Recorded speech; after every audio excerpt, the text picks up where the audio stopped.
Bonsoir à tous et merci d'être là ce soir pour un nouveau numéro de questions publiques. Alors une fois n'est pas coutume, c'est moi qui ouvre cette séance et je le fais évidemment en tant que président du Conseil de développement. Le Conseil a engagé en fait un processus de renouvellement dans ce début d'année 2015 et d'élargissement de sa composition. Il y a donc dans la salle un certain nombre de nouveaux membres que je veux saluer particulièrement ce soir, en même temps que je salue d'ailleurs évidemment les anciens. Alors je ne les connais pas tous encore individuellement, je n'ai pas tous les noms en tête, mais en tout cas je leur souhaite la bienvenue pour cette rencontre. Certains de ces nouveaux membres ont d'ailleurs déjà participé à des séances du Conseil, notamment autour d'une nouvelle formule qu'on a expérimentée il y a quelque temps, qu'on a appelée l'apéro-idée.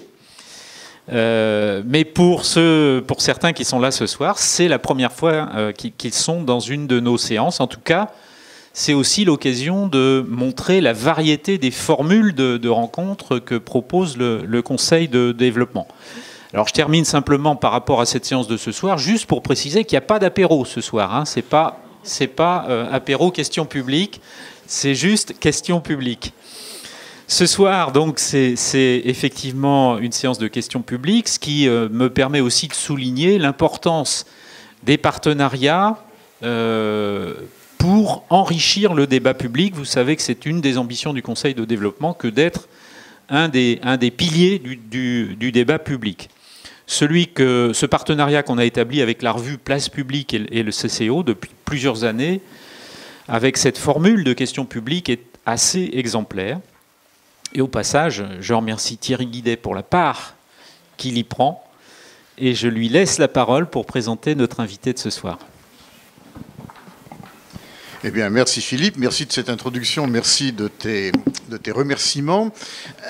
Notre invité ce soir est Laurent Bouvet. Laurent Bouvet est professeur de sciences politiques à l'université de Versailles Saint-Quentin en Yvelines.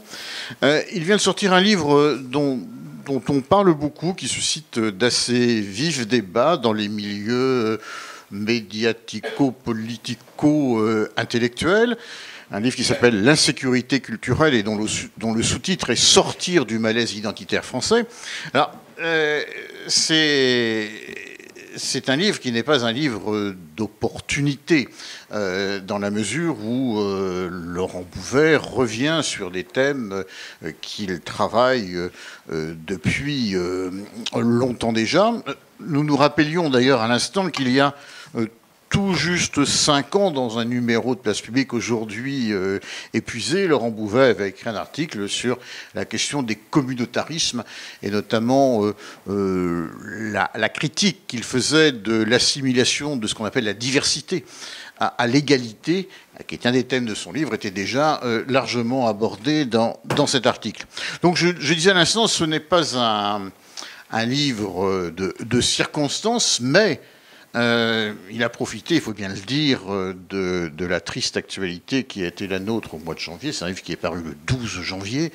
Évidemment, il prend une signification tout à fait particulière en raison des événements qui se sont produits juste avant. Et puis, la toile de fond aujourd'hui de la vie politique, la montée, qui mérite à être analysée, peut-être relativisée, mais la montée du Front National, à laquelle on s'attend notamment lors des prochaines élections départementales, tout ça évidemment confère un intérêt, une actualité particulière à ce livre.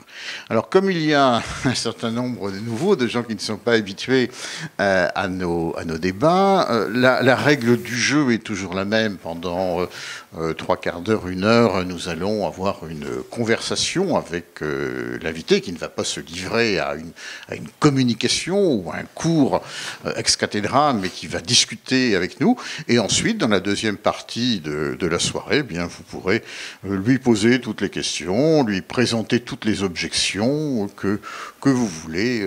Le débat est parfaitement libre. Et on tâche de finir un peu avant 20 heures. Alors, le terme même d'insécurité culturelle ne va pas de soi et fait débat. Vous en proposez une définition au tout début du livre. Dites, l'insécurité culturelle, c'est vivre le monde ou le voisin.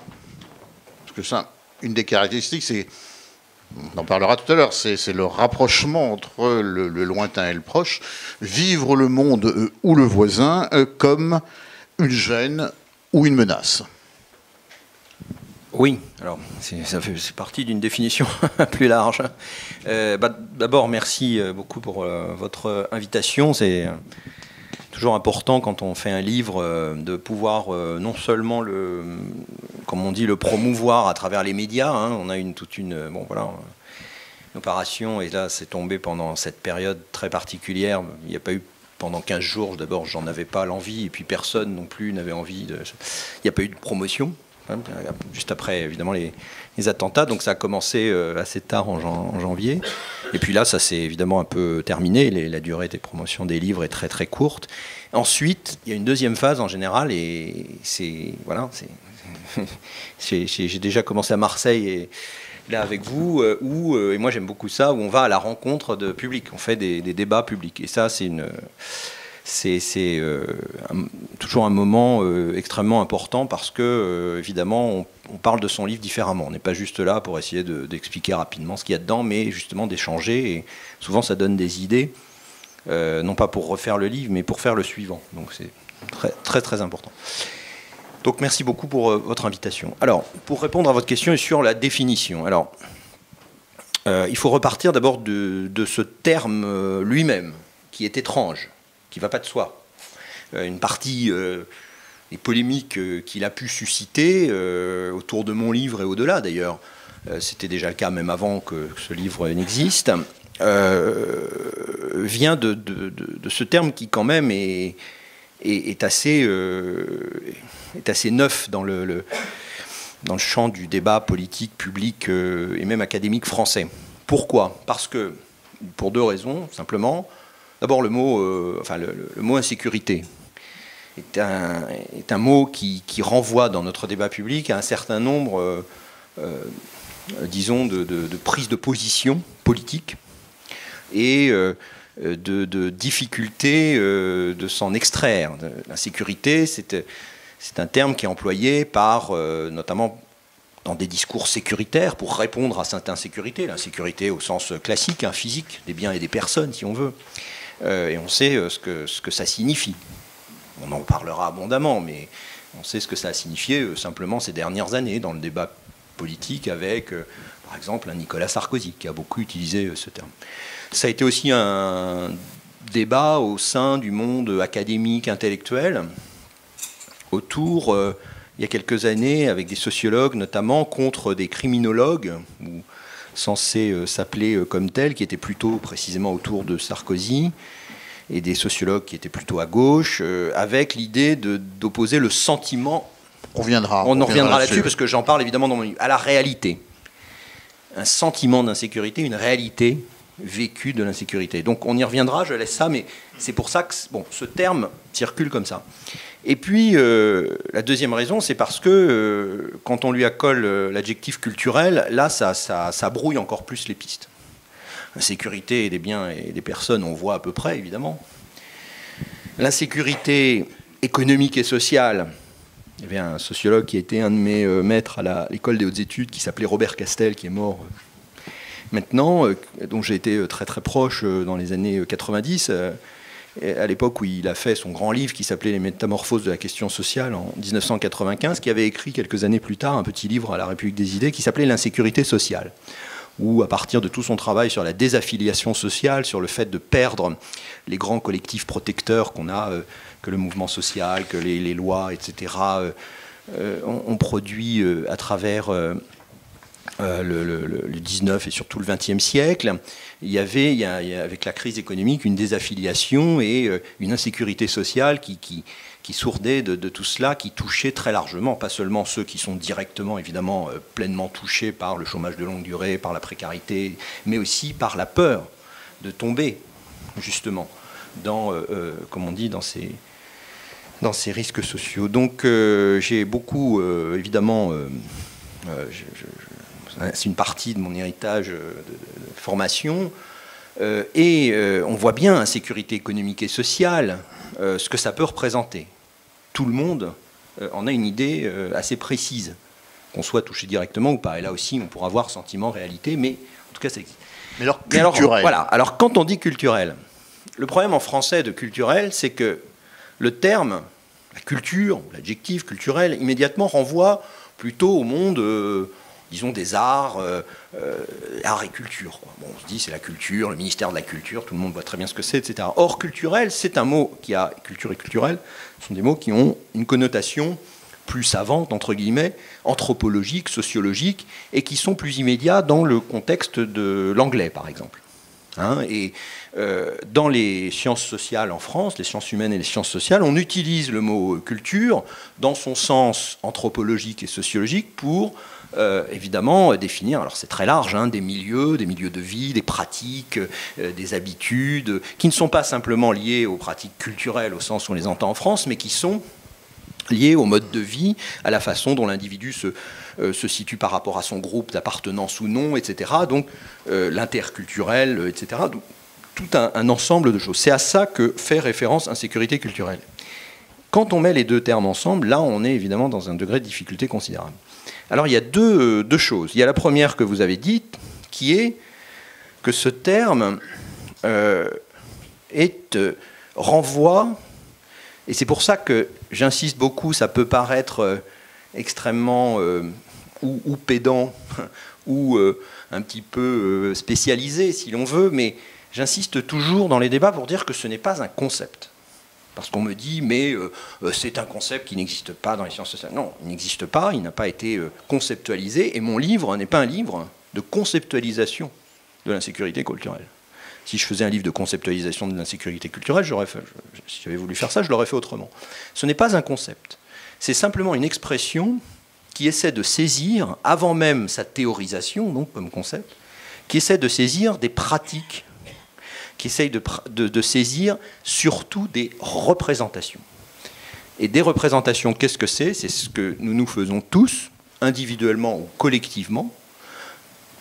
C'est nos visions, la manière dont on se représente le monde autour de nous, soit très proche, les relations avec notre entourage proche, avec notre environnement proche, soit des représentations du monde tel qu'il est au plus lointain. Et évidemment, et c'est pour ça que le livre a sans doute cet écho, si on prend l'islam, nos représentations de l'islam, quelles sont-elles aujourd'hui ? Elles sont à la fois forgées dans ce qu'on peut en vivre et nos expériences. Est-ce qu'on connaît des musulmans ? Est-ce qu'on en voit ? Est-ce qu'on a une expérience concrète ? Est-ce que certains d'entre nous peuvent avoir des musulmans dans sa propre famille, d'autres ne jamais en côtoyer, en voir, ne pas savoir d'ailleurs ce que c'est exactement qu'un musulman, ce que c'est que l'islam, etc. Et puis on a des représentations beaucoup plus larges qui nous sont apportées, qui nous sont données en quelque sorte, et évidemment construites au sens où tout cela appelle à réflexion par les médias, par ce qu'on entend. Voilà. Et un des problèmes de la représentation de l'islam, pour mettre les pieds directement dans le plat, c'est évidemment le lien au terrorisme islamiste. Ce qui se passe là-bas, loin, ce qu'on voit depuis des années, et puis encore plus des mois à la télévision, qu'on voit dans les médias, et puis ce qui est arrivé avec les attentats directement chez nous, sur le pas de notre porte. J'ai dit, pour prendre une formule, que c'était en quelque sorte le choc de civilisation, entre guillemets, c'est une formule que je trouve intéressante, mais que je ne valide pas, rassurez-vous, qui arrive sur le pas de notre porte. Donc l'insécurité culturelle, c'est la manière dont on se représente le monde, dont on échange avec d'autres dans nos relations autour de ces représentations du monde, qui sont anxiogènes, qui sont des relations qui nous entraînent vers, parfois ou non, parce qu'on est capable d'y résister, donc c'est tout l'enjeu du livre, vers des réactions qui peuvent être des réactions de défiance, pas seulement à l'égard des musulmans, mais aussi à l'égard des politiques qui ne savent pas comment gérer des questions dont on estime que normalement elles devraient être gérées de telle ou telle façon, etc. etc. Et donc c'est un livre sur les conséquences politiques Hein, c'est pas un livre de sociologue, je ne suis pas sociologue, donc je ne fais pas du concept, je ne suis pas non plus sociologue, je ne fais pas des enquêtes de sociologie pour savoir exactement, hein, je me sers de ce travail-là, simplement moi mon travail c'est un travail de politologue, politique, de spécialiste de la politique, de l'analyse politique.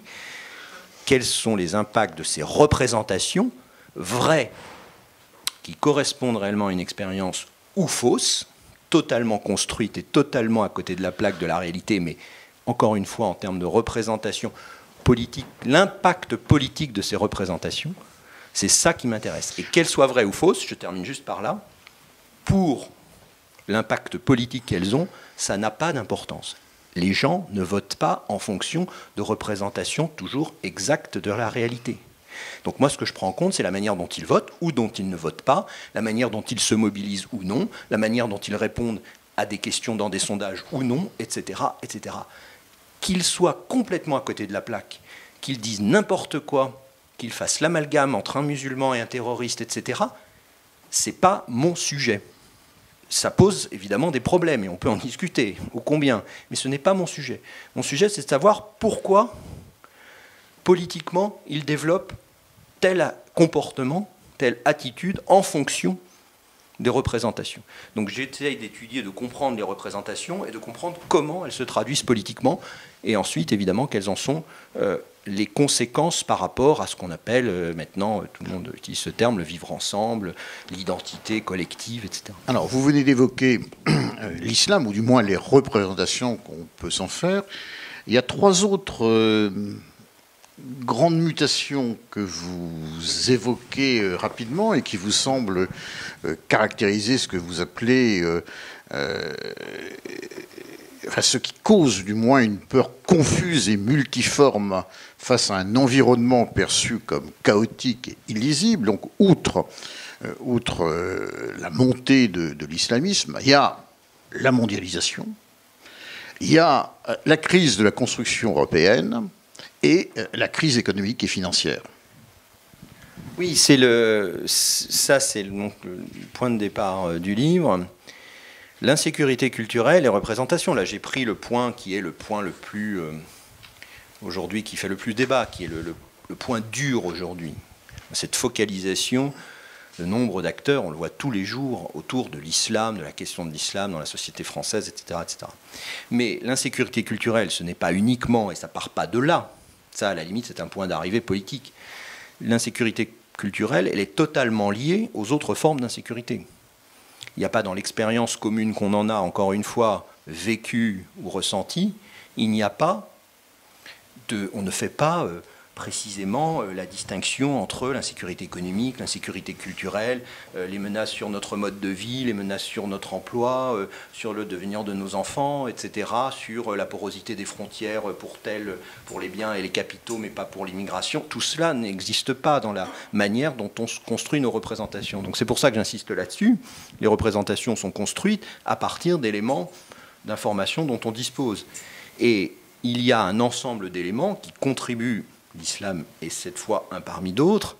La question de l'islam dans la société française est un parmi d'autres. La question de l'islam géopolitique, un autre. Il y a la question de la mondialisation, qui est une source d'angoisse.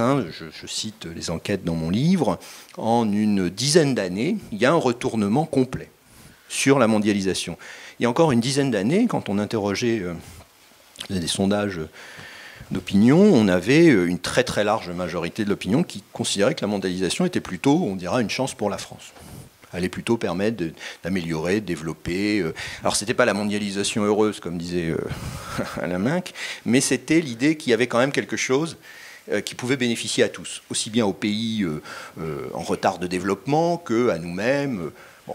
Aujourd'hui, évidemment, la crise de 2008 est passée par là. Aujourd'hui, on était à 70-75%, on est complètement à 70-75% de l'autre côté. La mondialisation est un problème.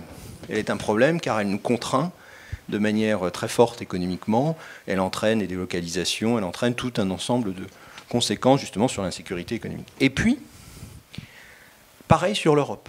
l'Europe était considérée, il y a encore 10-15 ans, donc là on est avant notamment le traité constitutionnel, comme la possibilité, alors dans la bouche des dirigeants, etc., de la France en grand, c'est-à-dire on projetait la France vers l'Europe, et c'était la France qui allait construire l'Europe avec les Allemands qui suivaient, qui étaient bien gentils, auxquels on faisait quelques concessions sur la monnaie. C'était à peu près ça l'idée, mais même si le débat a commencé évidemment autour de Maastricht il y a maintenant un peu plus d'une vingtaine d'années. Mais c'était ça l'idée. Aujourd'hui, on est dans une perspective totalement différente. Chacun le voit bien et le connaît bien. Et l'Europe est vue dans toutes les enquêtes comme le cheval de Troie de la mondialisation. D'une mondialisation, donc non plus pour nous protéger comme un bouclier, comme une sorte de havre de paix dans un monde en mutation, difficile à comprendre, à voir, etc., dangereux, mais comme le cheval de Troie de tous les ennuis qu'induit ces grandes transformations économiques dans le monde. Donc l'angoisse se surajoute, si vous voulez, l'anxiété plus exactement. En anglais, on parle de cultural anxiety, donc d'anxiété culturelle plutôt que d'insécurité culturelle, se surajoute à chaque niveau. Et puis, il y a des angoisses encore plus particulières qui dépendent aussi de ces grands mouvements.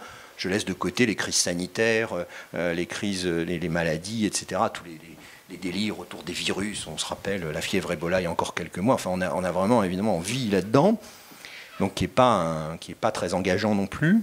Et puis, il y a aussi la question qui est liée à l'économie. C'est pour ça qu'insécurité culturelle et insécurité économique sont totalement liées. On ne peut pas les dissocier.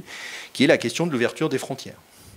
Et là, on rentre dans la partie plus politique. Moi, ce qui m'a fait comprendre ça, c'est le débat du second tour, non, pas encore heureusement, du premier tour de l'élection présidentielle entre Marine Le Pen et Jean-Luc Mélenchon en 2012.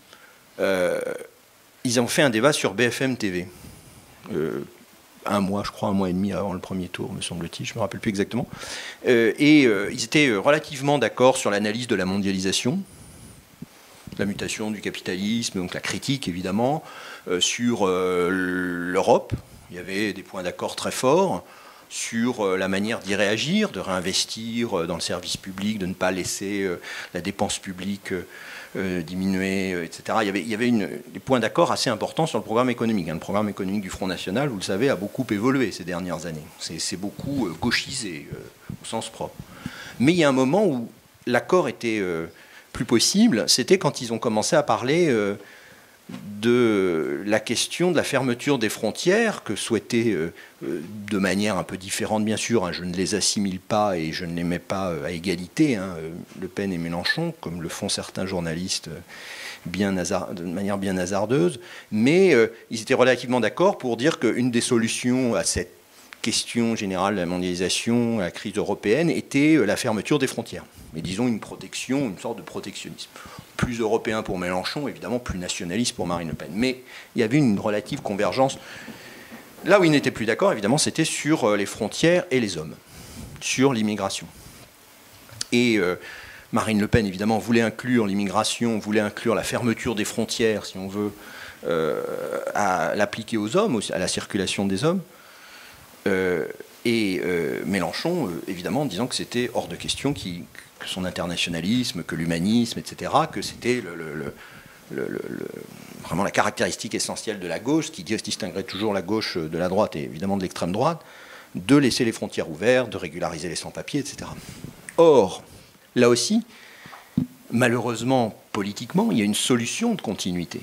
C'est-à-dire que quand on regarde de près les enquêtes, quand on regarde des enquêtes aussi plus qualitatives, avec des questions plus particulières qui sont posées à des petits groupes de citoyens, on s'aperçoit qu'il y a une continuité entre l'idée de fermer les frontières au capitalisme, à cette dérive financière, à ce monde angoissant, etc., et ce qui va jusqu'à l'immigration. Et avec l'idée que la fermeture des frontières, ou du moins un contrôle plus étroit, ne peut pas aller sans un contrôle plus étroit des flux de population. Alors évidemment, et là on voit que c'est une représentation, parce que vous savez certainement que l'immigration en flux n'est pas pour la France un enjeu aujourd'hui déterminant démographiquement. Que ce qui est beaucoup plus déterminant, que ce qui peut poser une question beaucoup plus large, et c'est là où la manipulation est très forte évidemment du côté d'un parti comme le Front National, c'est que on n'a pas un problème d'immigration. Il y a bien sûr des difficultés, il y a des difficultés européennes. On voit bien les migrants avec ces bateaux en Méditerranée, ces pauvres gens qui se noient en passant, etc., qui arrivent à Lampedusa. Ça, oui. Ou d'immigration intra-européenne, on connaît le problème des Roms. Mais ce n'est pas ça qui est la question fondamentale. La question n'est pas celle du flux, c'est la question de l'intégration de gens qui sont français, de deuxième, de troisième génération, d'origine étrangère, mais qui sont depuis toujours français, pour l'essentiel d'entre eux, et qui ont un problème, évidemment, d'intégration, parce que la République ne les a pas forcément nécessairement intégrés, et parce qu'il y a des difficultés de tous ordres sur lesquelles on reviendra. Et l'insécurité culturelle telle qu'elle est exploitée, et c'est ça qui m'intéresse évidemment au premier chef, par un certain nombre de responsables politiques, de partis politiques, pas uniquement le Front National, c'est précisément de faire l'amalgame, de dire qu'il y a un problème d'immigration en amalgamant l'immigré au musulman, le musulman à l'héritage de l'immigration des générations précédentes, etc. Donc vous voyez comment économiquement, socialement, culturellement, on est dans la représentation de quelque chose qui est totalement fondu. Et pourquoi ça marche aussi bien? Pourquoi ça perce aussi bien auprès de la population? Un, parce que la crise est globale et touche tous les secteurs. Deux, parce que, précisément, une représentation qui agrège, qui amalgame, qui ne dissocie pas, qui fait passer l'immigré qui vient prendre le travail pour le musulman qui va changer le mode de vie, on va tous manger halal, etc., et tout ça en un paquet, eh bien, ça passe parce que ça correspond à l'angoisse générale. Hein, vous voyez, donc il y a quelque chose qui se fond. Donc il ne faut pas dire il n'y a que de l'insécurité économique et sociale, peut-être qu'on y reviendra aussi, et en réglant ou en améliorant, disons, régler c'est un peu utopique, le problème de l'emploi, le problème de la précarité, le problème, on résoudra toutes les questions. Non. Non. Il y a aussi des angoisses, il y a aussi des problèmes, il y a aussi de l'anxiété, il y a aussi qui sont complètement mêlés aux autres, qui sont d'une nature particulière sur des questions qu'on appelle identitaires culturelles. N'empêche, et vous y avez fait allusion un instant, qu'il existe des liens entre l'insécurité culturelle et l'insécurité économique ou socio-économique. D'ailleurs, vous citez quelques sondages qui montrent que selon la situation où on se trouve au sein de la société, selon qu'on est vraiment menacé dans son emploi, au contraire relativement bien intégré, on porte des jugements extrêmement différents sur la mondialisation, sur la construction européenne ou sur l'islam. Oui, tout à fait. Oui, quand on regarde évidemment les enquêtes d'opinion sur les différents thèmes que vous avez évoqués, on voit qu'il y a évidemment des polarisations très fortes en fonction de ce qu'on appelle les catégories socio-professionnelles. On voit très bien que, évidemment, la sensibilité à l'insécurité économique et sociale et culturelle, et là aussi ça va ensemble, est très très forte dans les catégories, plus on descend dans les catégories populaires, dans des populations précarisées, dans des populations aussi, on peut le regarder, je consacre un chapitre à ça, de manière territoriale, hein, dans certaines zones, à la fois en banlieue et dans le périurbain subi, comme on dit, là aussi, on oppose beaucoup les deux, alors qu'il y a des préoccupations communes, qu'il y a une angoisse commune et des demandes ou des besoins exprimés plus ou moins clairement communs. Alors il y a un exemple qui illustre ça très bien, que j'ai regardé aussi de près, c'est l'électorat Mélenchon présidentiel. Et puis depuis, je regarde à chaque élection, quand on dispose des données, bon, de ce qu'on peut avoir dessus, Mélenchon avait un discours à la présidentielle, parce qu'il voit bien qu'il y a un problème, je pense. Ses déclarations après les élections européennes étaient très claires, on voit qu'il a bien compris, mais avait un discours sur la mondialisation, contre l'évolution financière, le capitalisme, l'Europe, un discours donc protectionniste, un discours de volontarisme politique. Il en appelait au peuple dans la grande, disons, histoire du peuple de gauche, etc. On se rappelle ces grands meetings à la Bastille pendant la campagne. Son discours est un discours donc qu'il voulait s'adresser en priorité aux perdants de la mondialisation, à ceux qui étaient menacés, ceux qui avaient déjà été touchés par les effets délétères de la mondialisation. Et quand on regarde qui vote pour Mélenchon, on voit qu'en fait, ce n'est pas du tout cette catégorie-là. L'importance, si on regarde secteur privé, secteur public, par exemple, l'importance des gens du public, qui est une très forte surreprésentation chez les secteurs mélenchonistes, démontre que, effectivement... Y compris dans les candidats aux prochaines élections. Oui, alors oui, j'ai vu, enfin, le collègue de Sciences Po, Martial Foucault, a regardé ça aussi. Oui, tout à fait, c'est intéressant, parce qu'effectivement, il y a aussi un profil sociologique. Et on voit bien que ces électeurs sont en décalage par rapport à son discours. Et j'ai déjà discuté d'ailleurs avec des responsables du parti de gauche de ça, justement, où ils ne veulent pas en convenir parce que ça les embête, parce que c'est fondamental pour eux. Mais ce décalage entre le projet et l'électorat, entre le discours et l'électorat, pour eux, est une impasse. Et on voit bien qu'ils n'y arrivent pas. Ils ont un discours qui ne correspond pas au cœur de l'électorat, à partir duquel il pourrait travailler et qui pourrait étendre dans une perspective politique. C'est-à-dire que dans une perspective politique, on ne construit pas son projet avec des bouts d'électorat supposés qu'on aura aux élections. On construit un projet politique dont on essaye de convaincre les gens qui deviennent un électorat et en agrègent d'autres, etc. Or, leur démarche représente un problème fondamental. Et puis l'autre problème qu'ils ont, et qui est complètement lié à celui-là, qui n'est pas orthogonal, qui est vraiment complètement dans la ligne de celui-là, c'est que ça, c'est le discours de Mélenchon. Et ça, ils ne veulent pas le reconnaître. J'en ai discuté avec Alexis Corbière du parti de gauche. Il ne veut pas le reconnaître. Il ne veut pas admettre cette explication, même s'il peut y en avoir d'autres. J'en discute bien volontiers, mais celle-là me semble tout à fait essentielle. Une semaine avant le premier tour, Mélenchon fait son dernier grand discours de campagne sur les plages du Prado à Marseille.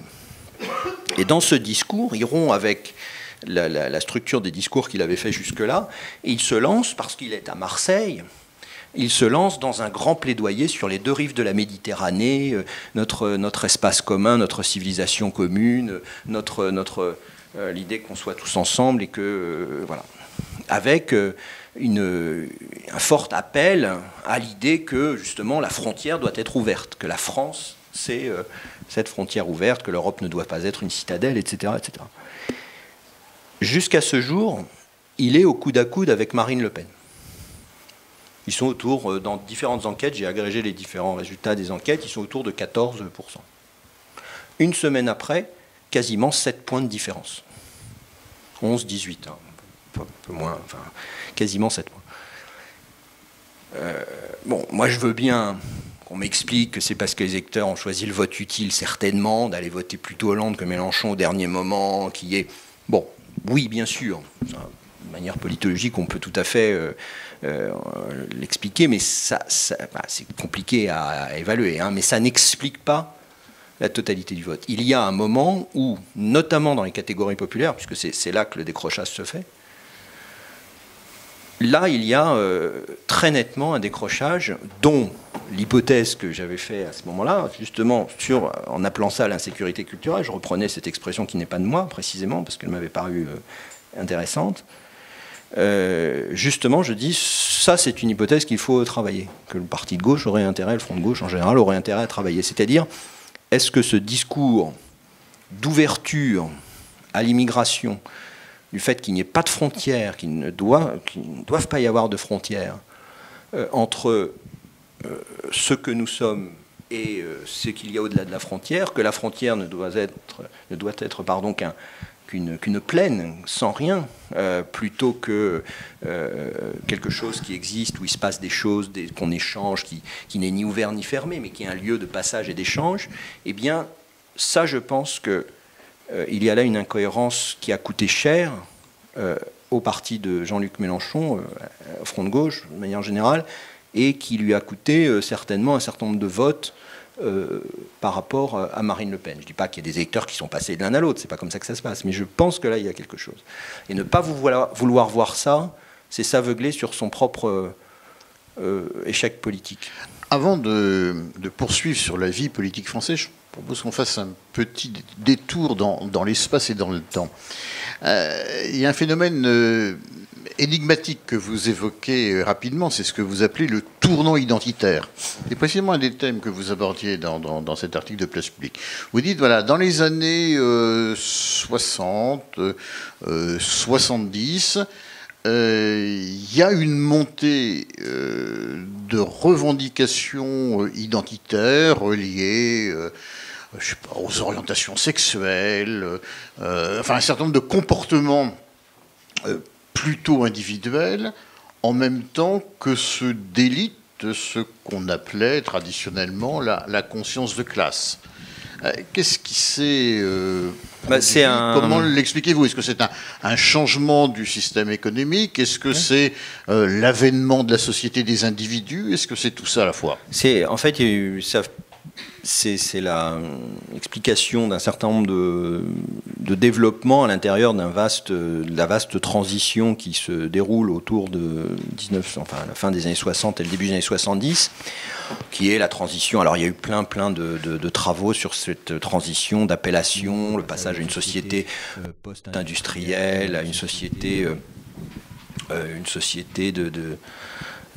des valeurs. Enfin, il y a plein de postmoderne, enfin il y a plein d'appellations. Mais un des phénomènes fondamentaux, et moi j'avais étudié ça, mon travail, ça remonte maintenant à pas mal de temps, 20-25 ans, dans ma thèse de doctorat, sur les États-Unis, parce que c'est un phénomène qui prend racine dans le cadre américain, alors qui est très particulier, même si évidemment ça s'est diffusé et ça s'est produit dans de nombreuses sociétés sous des formes assez différentes. Mais dans le cadre américain, qu'est-ce que c'est que ce tournant identitaire? C'est la fin de la grande période de l'après-guerre, du baby-boom, de la croissance économique, du rattrapage pour certaines économies, etc. C'est la fin d'une période très bien identifiée du point de vue économique, démographique, etc.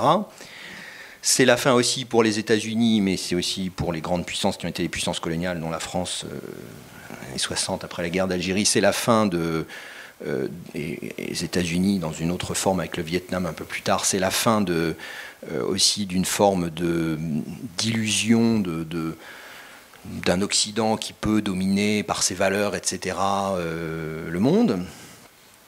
Et c'est enfin dans les sociétés comme la société française ou américaine, les sociétés occidentales au sens large, c'est l'aspiration de ces générations nombreuses. L'aspect démographique est tout à fait important du baby-boom qui arrive à l'âge de la conscience politique, d'une volonté de renverser la vieille société, renverser la société de papa et maman, renverser la société où on faisait attention, la société. Et donc l'entrée dans la société de consommation, de masse, etc. Et vont se développer un certain nombre il va y avoir un certain nombre de transformations profondes, structurelles, telluriques, notamment dans le rapport au travail, dans le rapport à l'économie, dans le rapport à la croissance, etc. Et puis, c'est ce qui m'intéressait, dans le rapport à l'identité culturelle, à l'identité de soi à soi, de l'identité de soi aux autres, de soi au groupe, etc. Et on va voir dans les années 70 se mettre en place, à partir d'un élément matriciel très intéressant qui est l'expérience, pourtant irréductible à d'autres expériences dans d'autres pays, qui est l'expérience des Noirs américains, qui sont une population absolument irréductible, puisque les Noirs américains, ce n'est pas une population immigrée, comme vous savez, c'est une population qui est là depuis le départ des États-Unis, qui sont les Américains fondamentaux, puisqu'ils ont été apportés comme esclaves dès le départ, et qui pourtant ont toujours eu un destin séparé, puisque même par rapport à toutes les vagues d'immigration, y compris les plus récentes, ils n'ont jamais réussi à s'intégrer complètement à la société américaine. Quand on regarde les chiffres sur vous savez, les places en prison, la réussite scolaire, etc., etc. Et ça a été longtemps la plus grande minorité, puisqu'on est, début des années 70, à 13-14%. Aujourd'hui, on est à 11-12%, mais ça a toujours été la plus grosse minorité. C'est fini maintenant avec les hispaniques qui ont dépassé les noirs comme plus grosse minorité aux États-Unis, mais ça a toujours été... Et donc, la question noire et la manière... On parle en ce moment de ce qui s'était passé à Selma, vous savez... ce fameux épisode des droits civiques. Donc là, on rentre dans la célébration des lois sur les droits civiques de 64 et 65. Et après les droits civiques en 64-65, qui mettent fin à la ségrégation dans les États du Sud, commence un certain nombre de revendications identitaires, et notamment des jeunes de cette minorité noire qui vont vouloir aller au-delà des revendications portées d'intégration par les droits civiques d'égalité vers une revendication identitaire, de reconnaître Black is beautiful, c'est-à-dire de reconnaître la spécificité d'une culture noire, de pratiques différentes qui vont même pour certains aller jusqu'à des délires racialistes, afrocentristes, etc. Mais il va y avoir ça. Et la deuxième vague du féminisme américain va se commencer aussi, et ça va se répandre aussi, après donc les suffragettes, première vague, les années 1900-1920, etc. Aux États-Unis, le vote des femmes, c'est 1920. La deuxième vague féministe commence aussi avec des jeunes de cette génération du baby-boom qui vont revendiquer le droit à une identité féminine. Le rapport au corps, la liberté pour le corps, le droit à l'avortement, à la contraception, etc. Donc tout ça commence à ce moment-là. Les gays vont commencer aussi la revendication de non seulement l'égalité des droits, mais aussi d'une culture spécifique, d'une reconnaissance spécifique à ce moment-là. Et on va voir les premières grandes manifestations, les premiers grands regroupements, etc. Ça ne veut pas dire qu'il n'y avait pas déjà des mouvements avant, mais là, ça explose. Les Espagnols, ce qu'on appelait à l'époque les Chicanos, les Latinos, vont aussi redemander leur reconnaissance, parce qu'ils n'avaient pas de reconnaissance à ce moment-là. Et on va voir comme ça. Et puis, ça va aussi avoir lieu pour les religions. Il va y avoir la montée en puissance des mouvements évangélistes, qui vont soutenir et refonder complètement la droite américaine. Vous regardez des mouvements juifs. Pour la première fois en 1977, en Israël, c'est la droite qui gagne avec les partis religieux. Le Likoud qui gagne de Menachem Begin avec les partis religieux. C'est la fin de l'idéal du foyer et puis ensuite de l'État juif, etc., tel qu'il avait été constitué plutôt par des gens de gauche. Donc vous regardez, enfin, il y a la révolution en Iran en 1979, fondamentalisme, il y a l'élection d'un pape commencé en 1978 avec Jean-Paul II dans des circonstances particulières. Bon, on a tout Gilles Kepel a fait un beau livre là-dessus qui s'appelle La revanche de Dieu, plein de travaux très intéressants. Des gens comme Daniel Hervieux-Léger à l'EHESS a beaucoup travaillé sur ces choses-là. Il y a tout un mouvement qu'on repère, les régionalismes, le régionalisme corse, le retour des Basques, la deuxième phase de l'IRA en Irlande, aussi. Les Bretons, j'osais pas le dire ici. Tout cela prend corps parce que cette société post-matérialiste, cette société d'un rapport différent à l'économie qui est désormais en crise, cette société d'un rapport différent d'une jeunesse qui n'a jamais été aussi puissante et présente, l'invention de la jeunesse, de l'adolescence à ce moment-là, etc., etc., la massification de l'enseignement supérieur qui commence, on a tout un ensemble d'éléments qui transforment cela. Et le tournant identitaire, c'est la montée en puissance de ces questions d'identité culturelle, de rapport et de la définition de soi, de la volonté de voir reconnaître des identités multiples que l'on a et notamment celles qui sont minorées, celles qui ont été dominées, celles qui ont été aliénées, de les voir reconnaître enfin, par l'égalité et au-delà par une reconnaissance spécifique dans l'espace public. Eh bien, cela, évidemment, va comprimer, va devenir peu à peu antagoniste, même s'il y a des articulations. Et pour la gauche, c'est un gros problème dans ces années-là, même si une partie de la gauche en bénéficie largement, c'est le cas du PS dans les années 70, par rapport à ce qui est traditionnellement la lutte sociale, la lutte des classes, l'importance de ce qu'on appelait depuis Marx l'infrastructure, c'est-à-dire les relations dans la production, quoi, les relations entre le capital de travail, l'opposition, la construction du mouvement ouvrier autour de cette revendication d'un certain nombre de droits et en même temps l'espoir d'une société différente par le changement de la propriété, etc. Or, tout cela va devenir, évidemment, avec la crise économique d'un côté, avec l'arrivée à terme à maturité de la société, de la classe moyenne, de la société de consommation, etc., de la généralisation, et en même temps de sa remise en cause à ce moment-là, va devenir évidemment beaucoup moins prégnant. Donc on commence à voir adieu à la classe ouvrière, etc. Et je cite juste un exemple, alors pas dans ce livre-là, dans mon livre précédent, Le sens du peuple, qui racontait cette histoire de l'abandon et de l'oubli du peuple par la gauche, justement avec ce point central pour moi des années 60-70, la représentation du populo, la représentation du prolo, la représentation de l'ouvrier dans la conscience générale de la représentation au sens presque, là cette fois culturel, médiatique des images. Ça a longtemps été, notamment pour la gauche, dans le cinéma, si on reprend cette représentation populaire générale, Jean Gabin, film, vous connaissez, La Bête humaine. Jean Gabin, l'ouvrier magnifique, celui... Bon, et dans les années 70, c'est plus Duvivier, c'est plus Renoir, les grands cinéastes qui vont représenter le peuple et la manière dont on voit le prolo, c'est un des meilleurs cinéastes français, en particulier, il y en a aux États-Unis aussi, en Angleterre, mais c'est Yves Boisset. Je ne sais pas si vous connaissez ce cinéaste et ses films, où il est un peu oublié maintenant.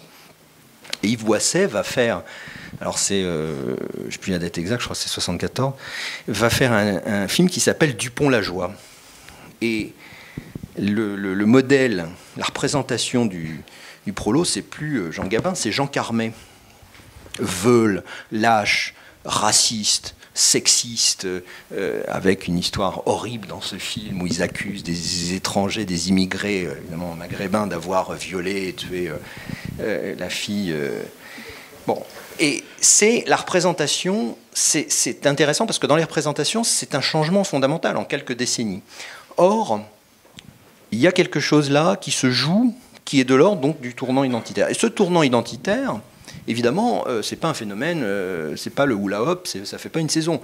Ça va être, ça va durer et ça va commencer à redéfinir progressivement les sociétés dans lesquelles on est. Ça ne veut pas dire que les questions de lutte sociale, de lutte des classes, ô combien d'inégalités sont terminées, au revoir, et puis ça y est. Non, pas du tout, au contraire.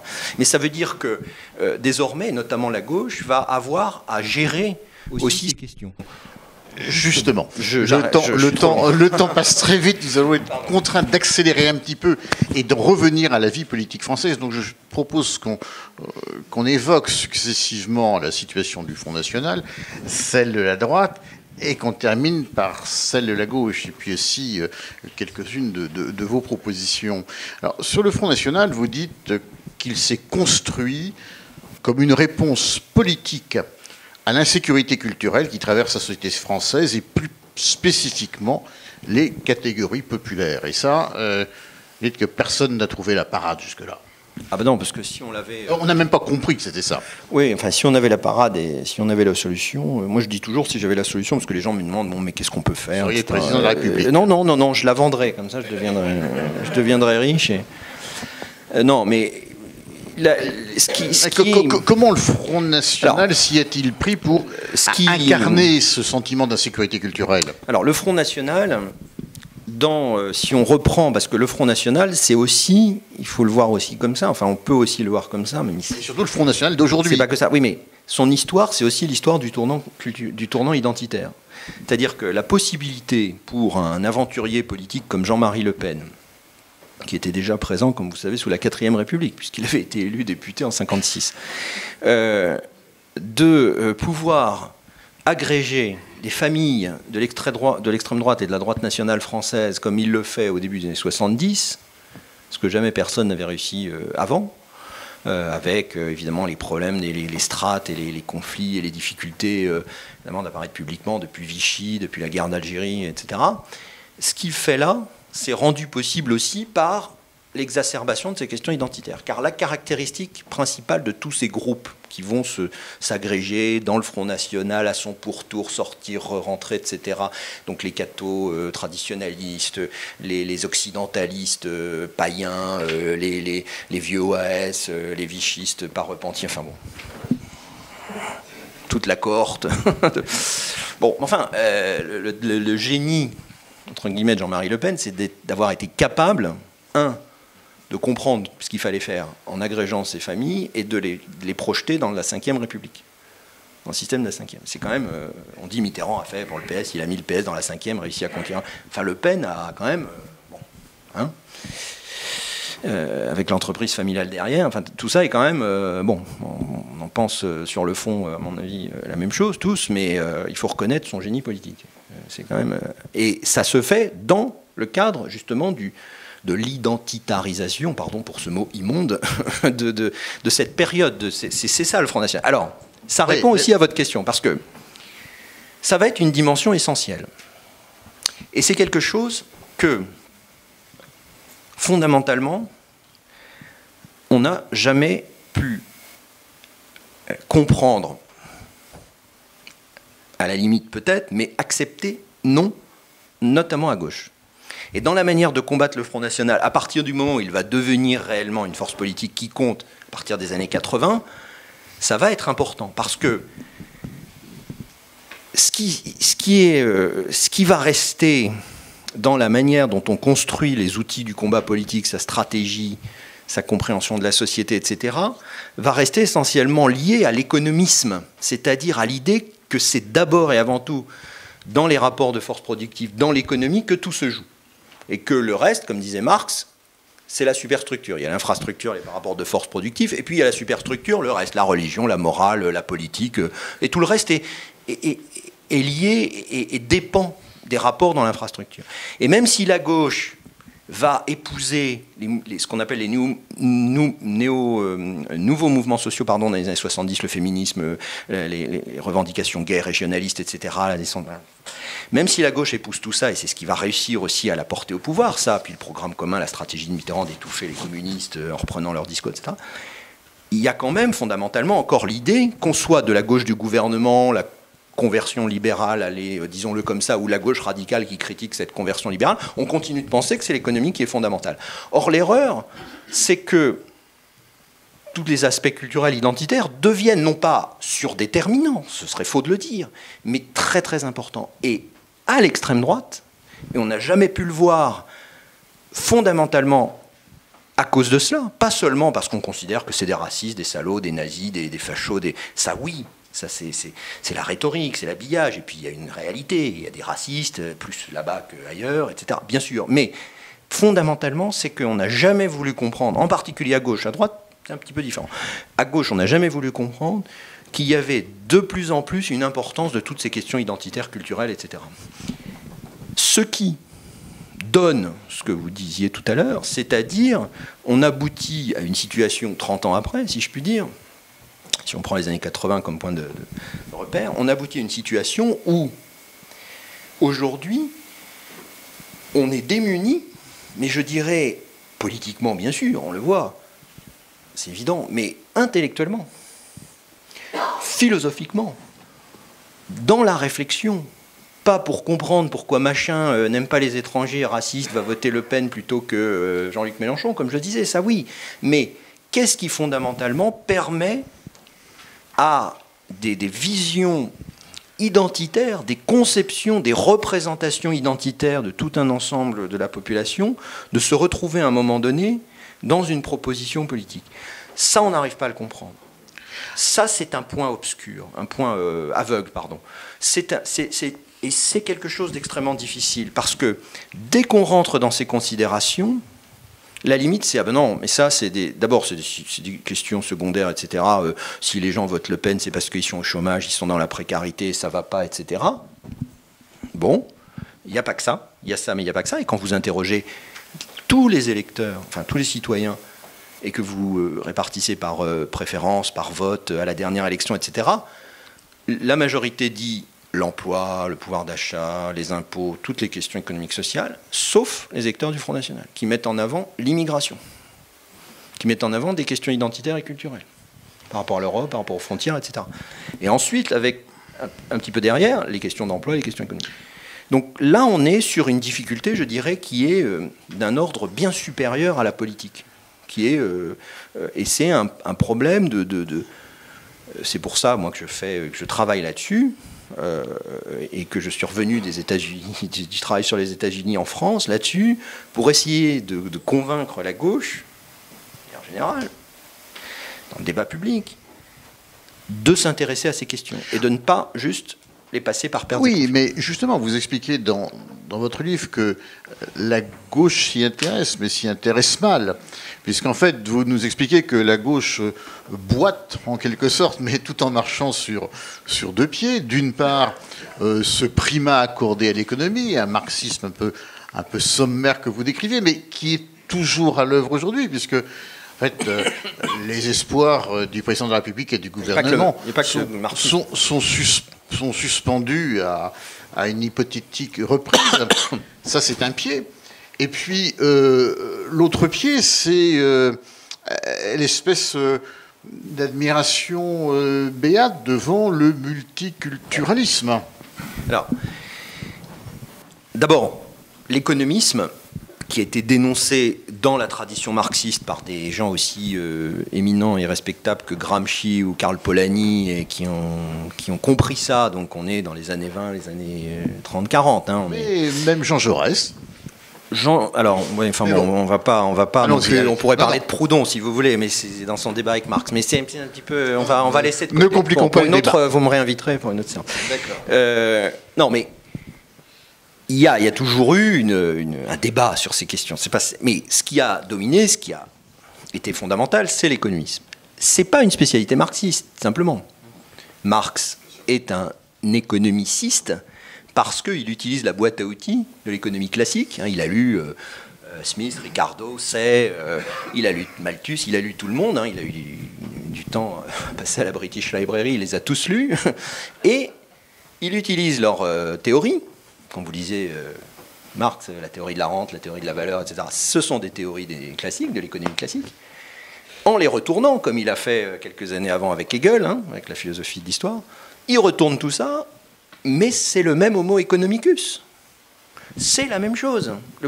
Le libéralisme, la philosophie libérale et le marxisme, ce sont des frères jumeaux en économicisme. Oui, mais est-ce qu'on ne pourrait pas dire qu'aujourd'hui, la gauche a renoncé à la transformation sociale pour se concentrer sur le sociétal? Alors, la question du sociétal et la question de l'intégration de ces dimensions identitaires culturelles à gauche. Ça vient... On ne change pas l'économie, on fait le mariage pour tous. Voilà. Alors là, c'est ce qui s'est passé dernièrement, c'est l'aboutissement de tout ça. Ça commence il y a une trentaine d'années. Et ça commence pas que dans la gauche française, contrairement à ce qu'on pense. C'est visible dans différents partis, sous évidemment des formes et des temporalités légèrement différentes. Mais enfin, prenons le cas français. 80, la gauche arrive au pouvoir, elle a intégré les nouveaux mouvements sociaux, cette aspiration identitaire, etc., en même temps que l'aspiration économique a changé la vie, c'est changer la vie économique, mais c'est aussi changer la vie, les modes de vie. La 83, je simplifie, même si on pourrait en dire beaucoup, il y a, disons, non pas une conversion au libéralisme, ça va très vite, mais une forme, disons, de renversement. Mais on reste dans un paradigme économiciste. Sauf que, rhétoriquement et dans le discours, et c'est là le point essentiel, il va bien falloir continuer, je vais le dire un peu trivialement, mais à vendre du rêve, à vendre quelque chose. On ne peut pas vendre simplement, écoutez, le mur de réalité qu'on s'est pris en pleine... nous oblige à... Ce discours-là n'aura jamais lieu comme ça, vous le savez bien. Donc, l'idée... Et ça va être pas une idée géniale de Mitterrand, stratège absolu, qui fait tout ça avec ses marionnettes. Non, c'est beaucoup plus collectif et beaucoup plus général que ça.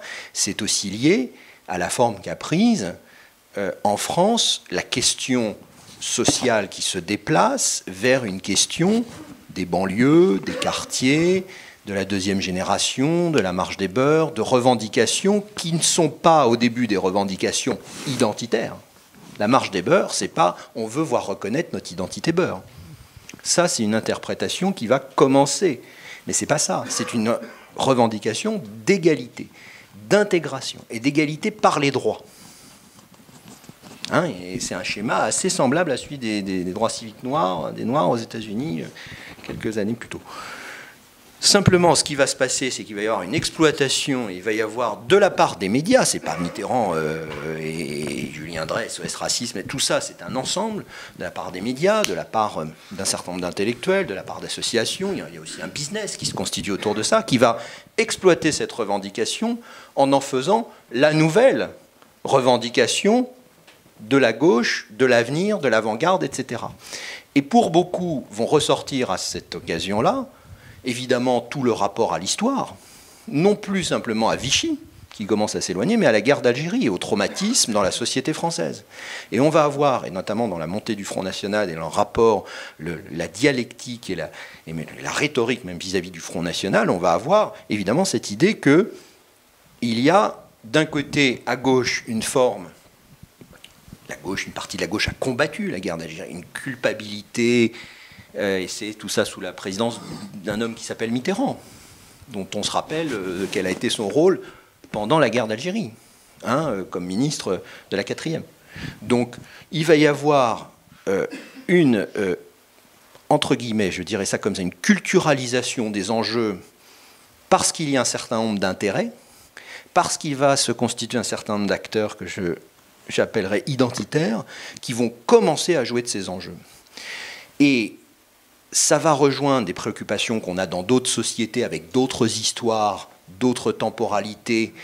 Ça va rejoindre des questions dans le féminisme, ça va rejoindre des questions dans différentes revendications, différents types d'inflexions, etc., qui ont lieu dans... Et il va y avoir la constitution, peu à peu, d'une vision de la société, comme d'une vision à gauche, pour une partie de la gauche, dédominée, comme discriminée, issue des minorités, parce que femmes, homosexuels, immigrés, etc., ne bénéficiant pas de l'égalité des droits, ayant été discriminés, avec des raisons historiques valables, avec des discriminations de fait tout à fait palpables, même s'il est très difficile de les démontrer, comme on sait, c'est toujours compliqué, mais qui existent, au logement, à l'emploi, enfin je ne vous fais pas le dessin, vous connaissez ça, au salaire pour les femmes, enfin bon. Et à partir de là, un discours qui va se créer là-dessus, qui va être de dire, c'est désormais ça la gauche. La gauche, ce sont désormais ses revendications. Et c'est un discours qui va réunir, ce que vous disiez sur le mariage pour tous, c'est tout à fait essentiel, qui va réunir la gauche critique comme la gauche de gouvernement. La gauche, pour dire vite, convertie au libéralisme, et la gauche critique qui critique cette gauche sur l'économie. On continue le débat économiciste entre les libéraux et les marxistes, pour simplifier, c'est plus compliqué que ça évidemment, mais sur, c'est pas comme ça qu'il faut faire par rapport à l'économie, mais ça continue d'être central, etc. Le grand débat fondamental sur l'Europe, pas l'Europe, l'austérité, pas l'austérité, tatati, tatata, le CICE, machin, mais il y a aussi quelque chose qui nous réunit, c'est que finalement, et le système politique contraint à cela, parce qu'on est obligé quand même d'être la gauche par rapport à la droite si on veut gagner l'élection présidentielle au second tour, on a vu par rapport à Sarkozy, les questions identitaires, les questions culturelles sont des questions essentielles. Et à quoi ça aboutit in fine, nous, maintenant, aujourd'hui? Ça aboutit au bout du bout de ce processus où il n'y a plus rien en magasin, du point de vue économique. Pour la première fois, la gauche est arrivée au pouvoir 4 fois sous la Ve République, 81, 88, 97, 2012. À chaque fois, il y a eu, sauf en 2012, des mesures, des grandes lois sociales, de transformation et en même temps très symboliques. 80, il y en a eu plusieurs. 88, on peut retenir au moins le RMI, la réforme fiscale, même si on peut en dire beaucoup de choses avec la CSG, enfin la transformation de la fiscalité, des cotisations sociales. 97, évidemment, les 35 heures, là aussi on pourra en discuter. 2012, rien. Qu'est-ce qui va remplacer les grandes réformes qui marquent l'arrivée de la gauche au pouvoir, qui scandent l'histoire de la gauche dans la Ve République? Le mariage pour tous. Ce n'est pas, malgré la manière dont il a essayé d'être vendu comme une réforme pour l'égalité, etc., avec ce mot égalité qui renvoie vers le social et qui est en même temps égalité des droits, et là il y a une confusion, un dominé n'est pas un discriminé n'est pas, etc. Il y a des catégories qui ne sont plus faites parce que justement cette confusion permet d'entretenir le fait qu'il y a une continuité. Or, qu'est-ce qui s'est passé avec le mariage pour tous? La loi elle-même était tout à fait, non pas anodine, mais il y avait eu... C'était facilement acceptable par la population, un peu moins sur l'adoption, enfin sur le mariage. Bon, ça pouvait passer beaucoup plus facilement. Mais il a fallu mettre l'accent sur cette loi, il a fallu en faire un débat contre la droite, etc., front contre front, au risque de réveiller ce qui s'est produit une partie de la droite, qui n'était pas forcément mobilisée, pour un enjeu qui n'est plus un enjeu réellement de construction d'un projet de gauche, etc. Si l'on veut se garder un tout petit peu de temps pour discuter avec la salle, on va arriver à la conclusion. Je vais vous poser une ultime question. Vous expliquez au début de votre conclusion qu'après tout, les chercheurs ne sont pas là pour faire des propositions clés en main aux politiques, mais que quand même, ça vous intéresse, que vous portez, que vous avez un regard politique. Et vous résumez, me semble-t-il, votre position de la manière suivante, en appelant de vos voeux un républicanisme politique qui n'a à attendre ni grand soir, ni grande transformation pour exister, et inspirer les choix collectifs et la vie sociale, un républicanisme qui renverse l'ordre de préséance marxiste ou libérale entre économie et politique. Clémenceau, c'est votre modèle? Il était presque nantais. Oui, oui. Oui, enfin j'aime bien Clémenceau. Mais pourquoi pas? Non, non, mais j'aime bien Clémenceau. Et je vais peut-être choquer, mais je le préfère presque à Jaurès. C'est pas bien à gauche parce que comme il a fait tirer sur les ouvriers, bon, sur les agriculteurs on s'en fout, les paysans, mais sur les ouvriers ça c'est pas bien. C'était les viticulteurs du Midi. Ouais, ça c'est pas bien. Mais en même temps, lui n'a jamais été antisémite. De l'antisémitisme de la fin du 19e. Jaurès, il est devenu Dreyfusard. Au début, il y a quelques déclarations, quelques discours, notamment en Algérie. Mais sans s'attarder sur Clémenceau, votre républicanisme à vous? Et puis Clémenceau n'a jamais été colonialiste non plus, parce que quand on parle à gauche aujourd'hui, colonialisme par rapport à Jules Ferry, par exemple. Vous voyez, donc, bon, on a les références qu'on peut. Non, ce que j'appelle... Alors, à la fin, vous dites, effectivement, moi, je ne suis pas... je donne des pistes, voilà, j'essaye de ne pas laisser, parce qu'on me dit à chaque fois... alors, c'est assez amusant, parce qu'avant 2012, on me disait, mais le livre que j'avais écrit avant, Le sens du peuple, mais tu racontes n'importe quoi, regarde, les ouvriers votent Hollande, regarde, au second tour, les ouvriers ont plus voté Hollande que Sarkozy, si c'est pas ça le peuple de gauche. Bon. Ok, d'accord, très bien. Donc on me disait, tu comprends rien, bon, etc. PS, voyez, tout ça. Évidemment, maintenant, c'est moins. On me dit, moins, tu comprends rien, t'as rien compris. Alors on me dit, bon, ça va, qu'est-ce que tu proposes? Donc vous voyez, c'est un peu changé. Alors pour justement pas être. ne rien proposer, malgré cette injonction très forte, je me suis dit, il faut quand même que j'essaie d'indiquer un peu quelques éléments. Et ce qui est, je vais dire juste une formule pour qu'on j'arrête, pas être trop long, mais ce qui me paraît essentiel, alors que si on dit républicanisme, république, le problème c'est que tout le monde voit, hop, ça y est, les blouses grises, Clémenceau, Troisième République, l'estrade, les profs, les enfants qui se lèvent quand le maître arrive. Et c'est pas ça, la République. Là aussi, les représentations, il faut faire attention. Ce que j'appelle, j'essaye de changer un peu la formule pour dire la République du commun. En fait, qu'est-ce que c'est? C'est l'idée d'une réflexion qui commence et qui est d'ailleurs qui est assez large. On voit, je sais pas, il y a un livre qui a été écrit il y a quelques mois par deux économistes très critiques,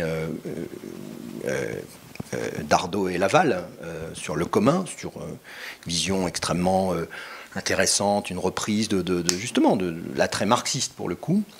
Il y a aussi un livre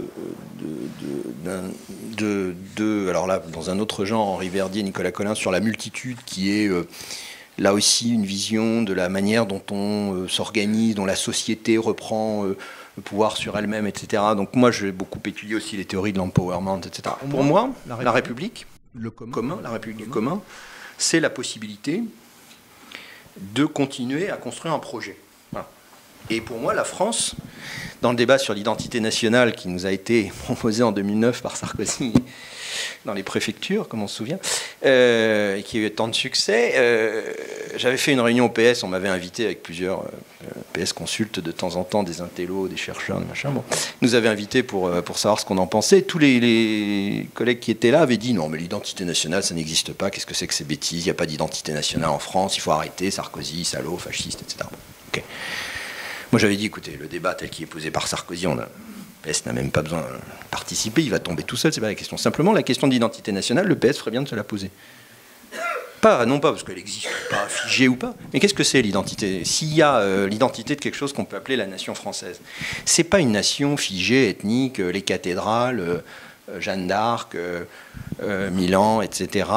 Il y a un roman national qui s'est construit avec tous ses défauts, etc. Il y a tout ce qui a été la partie noire de l'histoire de la République. On parlait de la colonisation tout à l'heure. Mais c'est pas ça. L'identité nationale française, qui inclut toute cette histoire, toute cette culture, c'est d'abord et avant tout un projet politique. C'est la spécificité de la nation française. Or, c'est ça, la République, après la monarchie, la République, notre royaume de France, comme disait Péguy. Politique d'abord. Qu'est-ce que c'est que ce commun?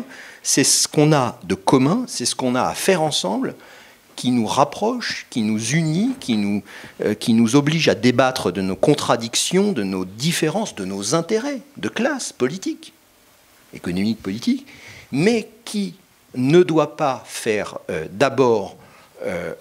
ouvrir d'abord à nos identités particulières, que nous avons tous en grand nombre, nos identités culturelles.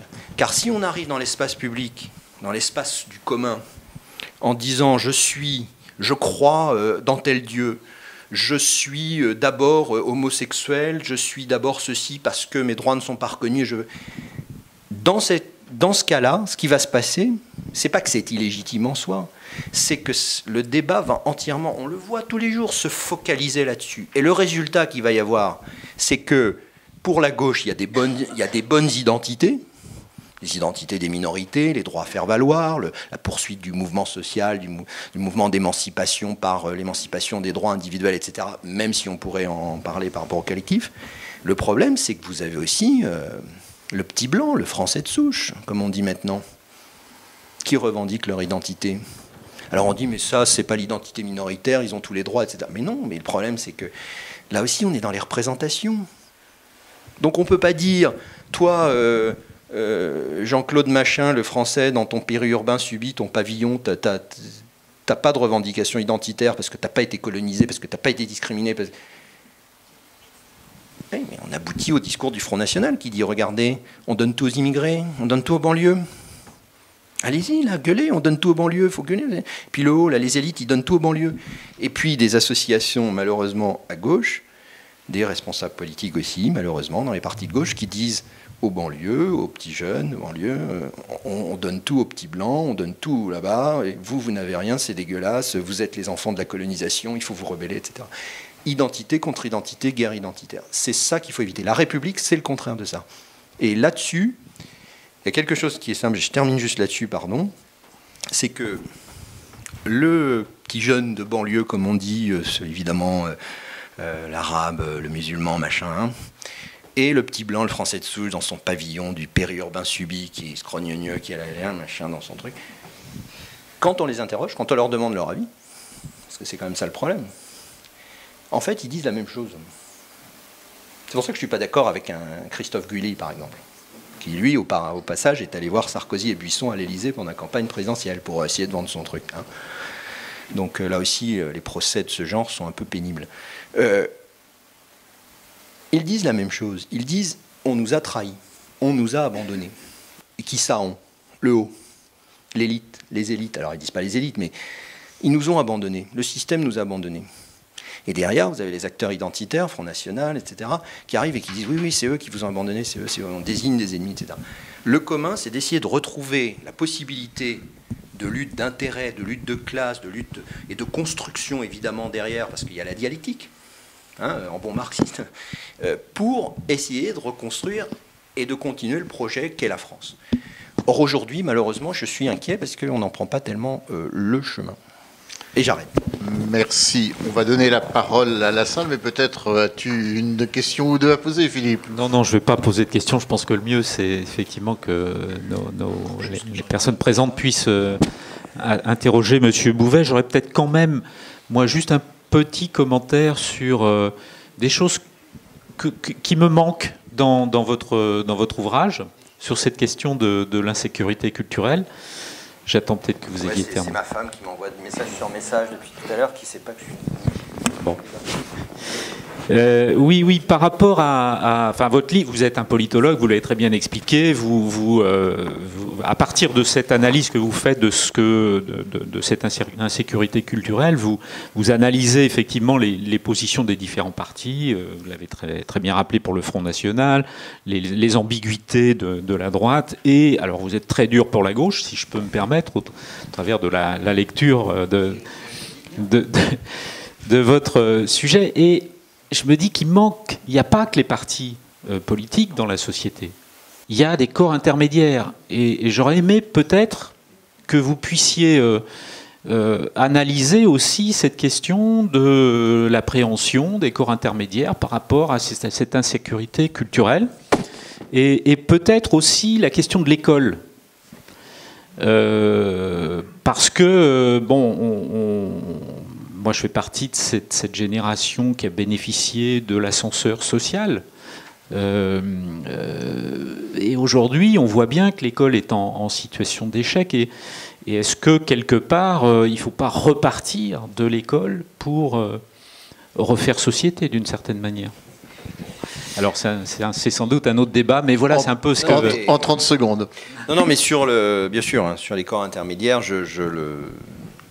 alors j'ai fait, ça intéresse beaucoup, alors les syndicats en particulier. J'ai fait un débat avant 6 mois avec une association qui regroupe des syndicalistes, un représentant de la CGT, un représentant de la CFDT, et c'était intéressant puisqu'il témoignait effectivement notamment par rapport aux demandes cultuelles, des musulmans en particulier, dans les entreprises, avec visiblement une préoccupation assez forte.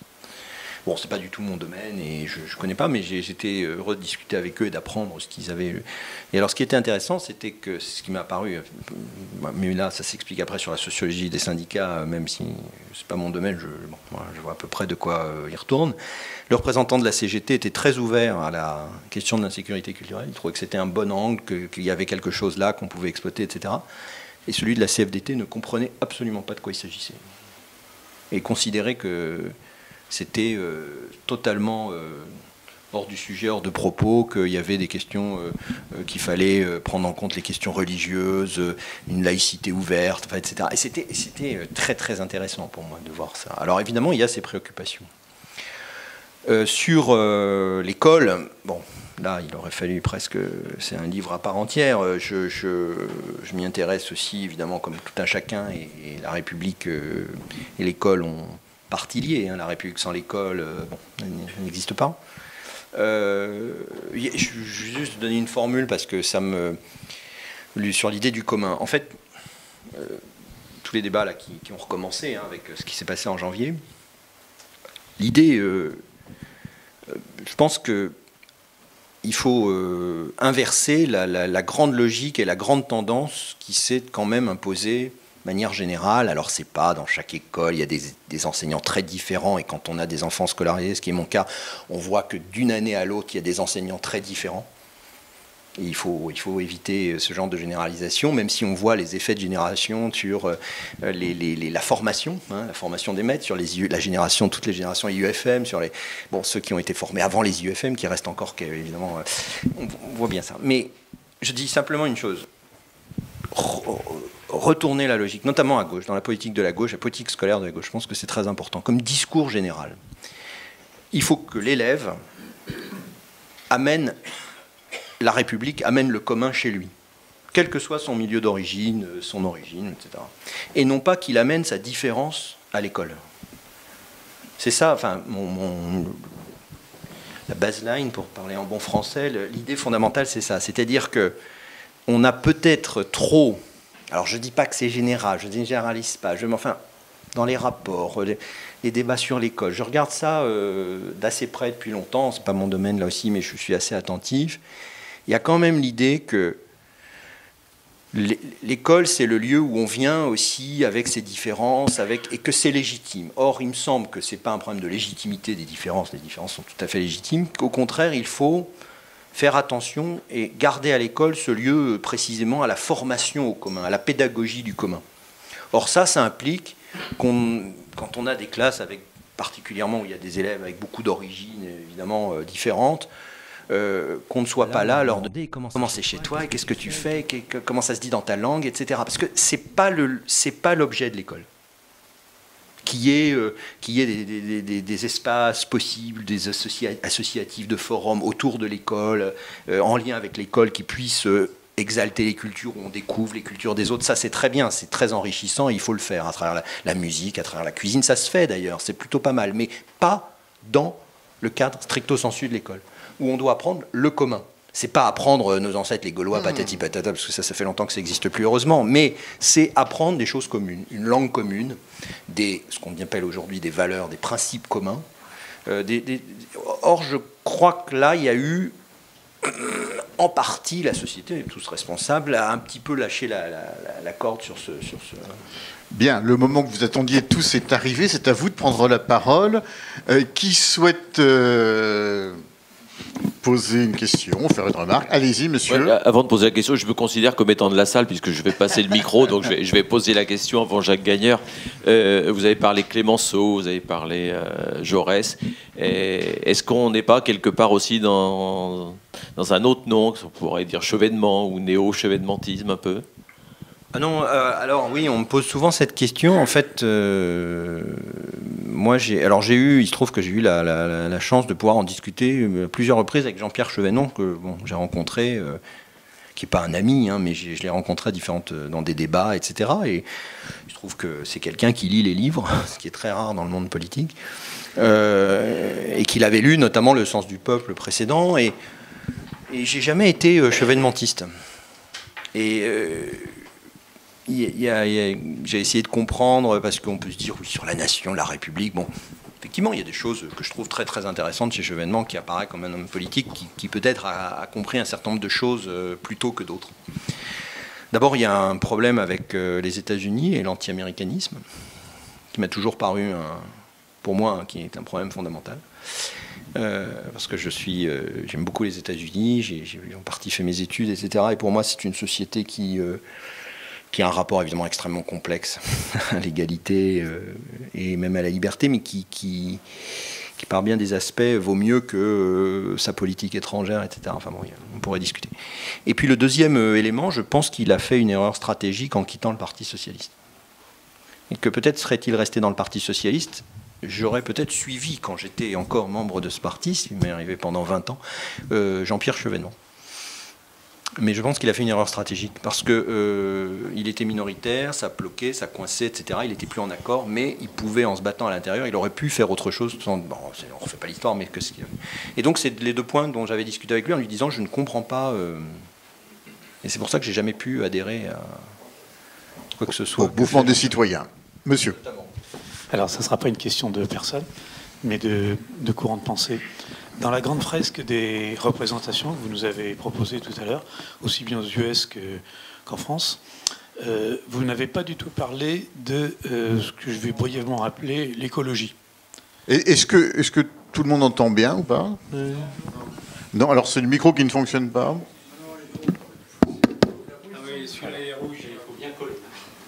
Bon. Est-ce qu'on entend mieux comme ça? Oui. Donc je reprends. Dans la fresque que vous avez proposée, aussi bien aux US qu'en France, sur les représentations, vous n'avez pas parlé de ce que j'appelle très brièvement l'écologie, pour faire court, mais tout le monde comprend. Alors, est-ce que vous pouvez nous ressaisir un tout petit peu là-dessus? Parce qu'à mon sens, ça fait aussi partie des éléments du paysage aujourd'hui, et c'est d'une certaine manière assez transversal. Oui. Alors, j'ai énormément de mal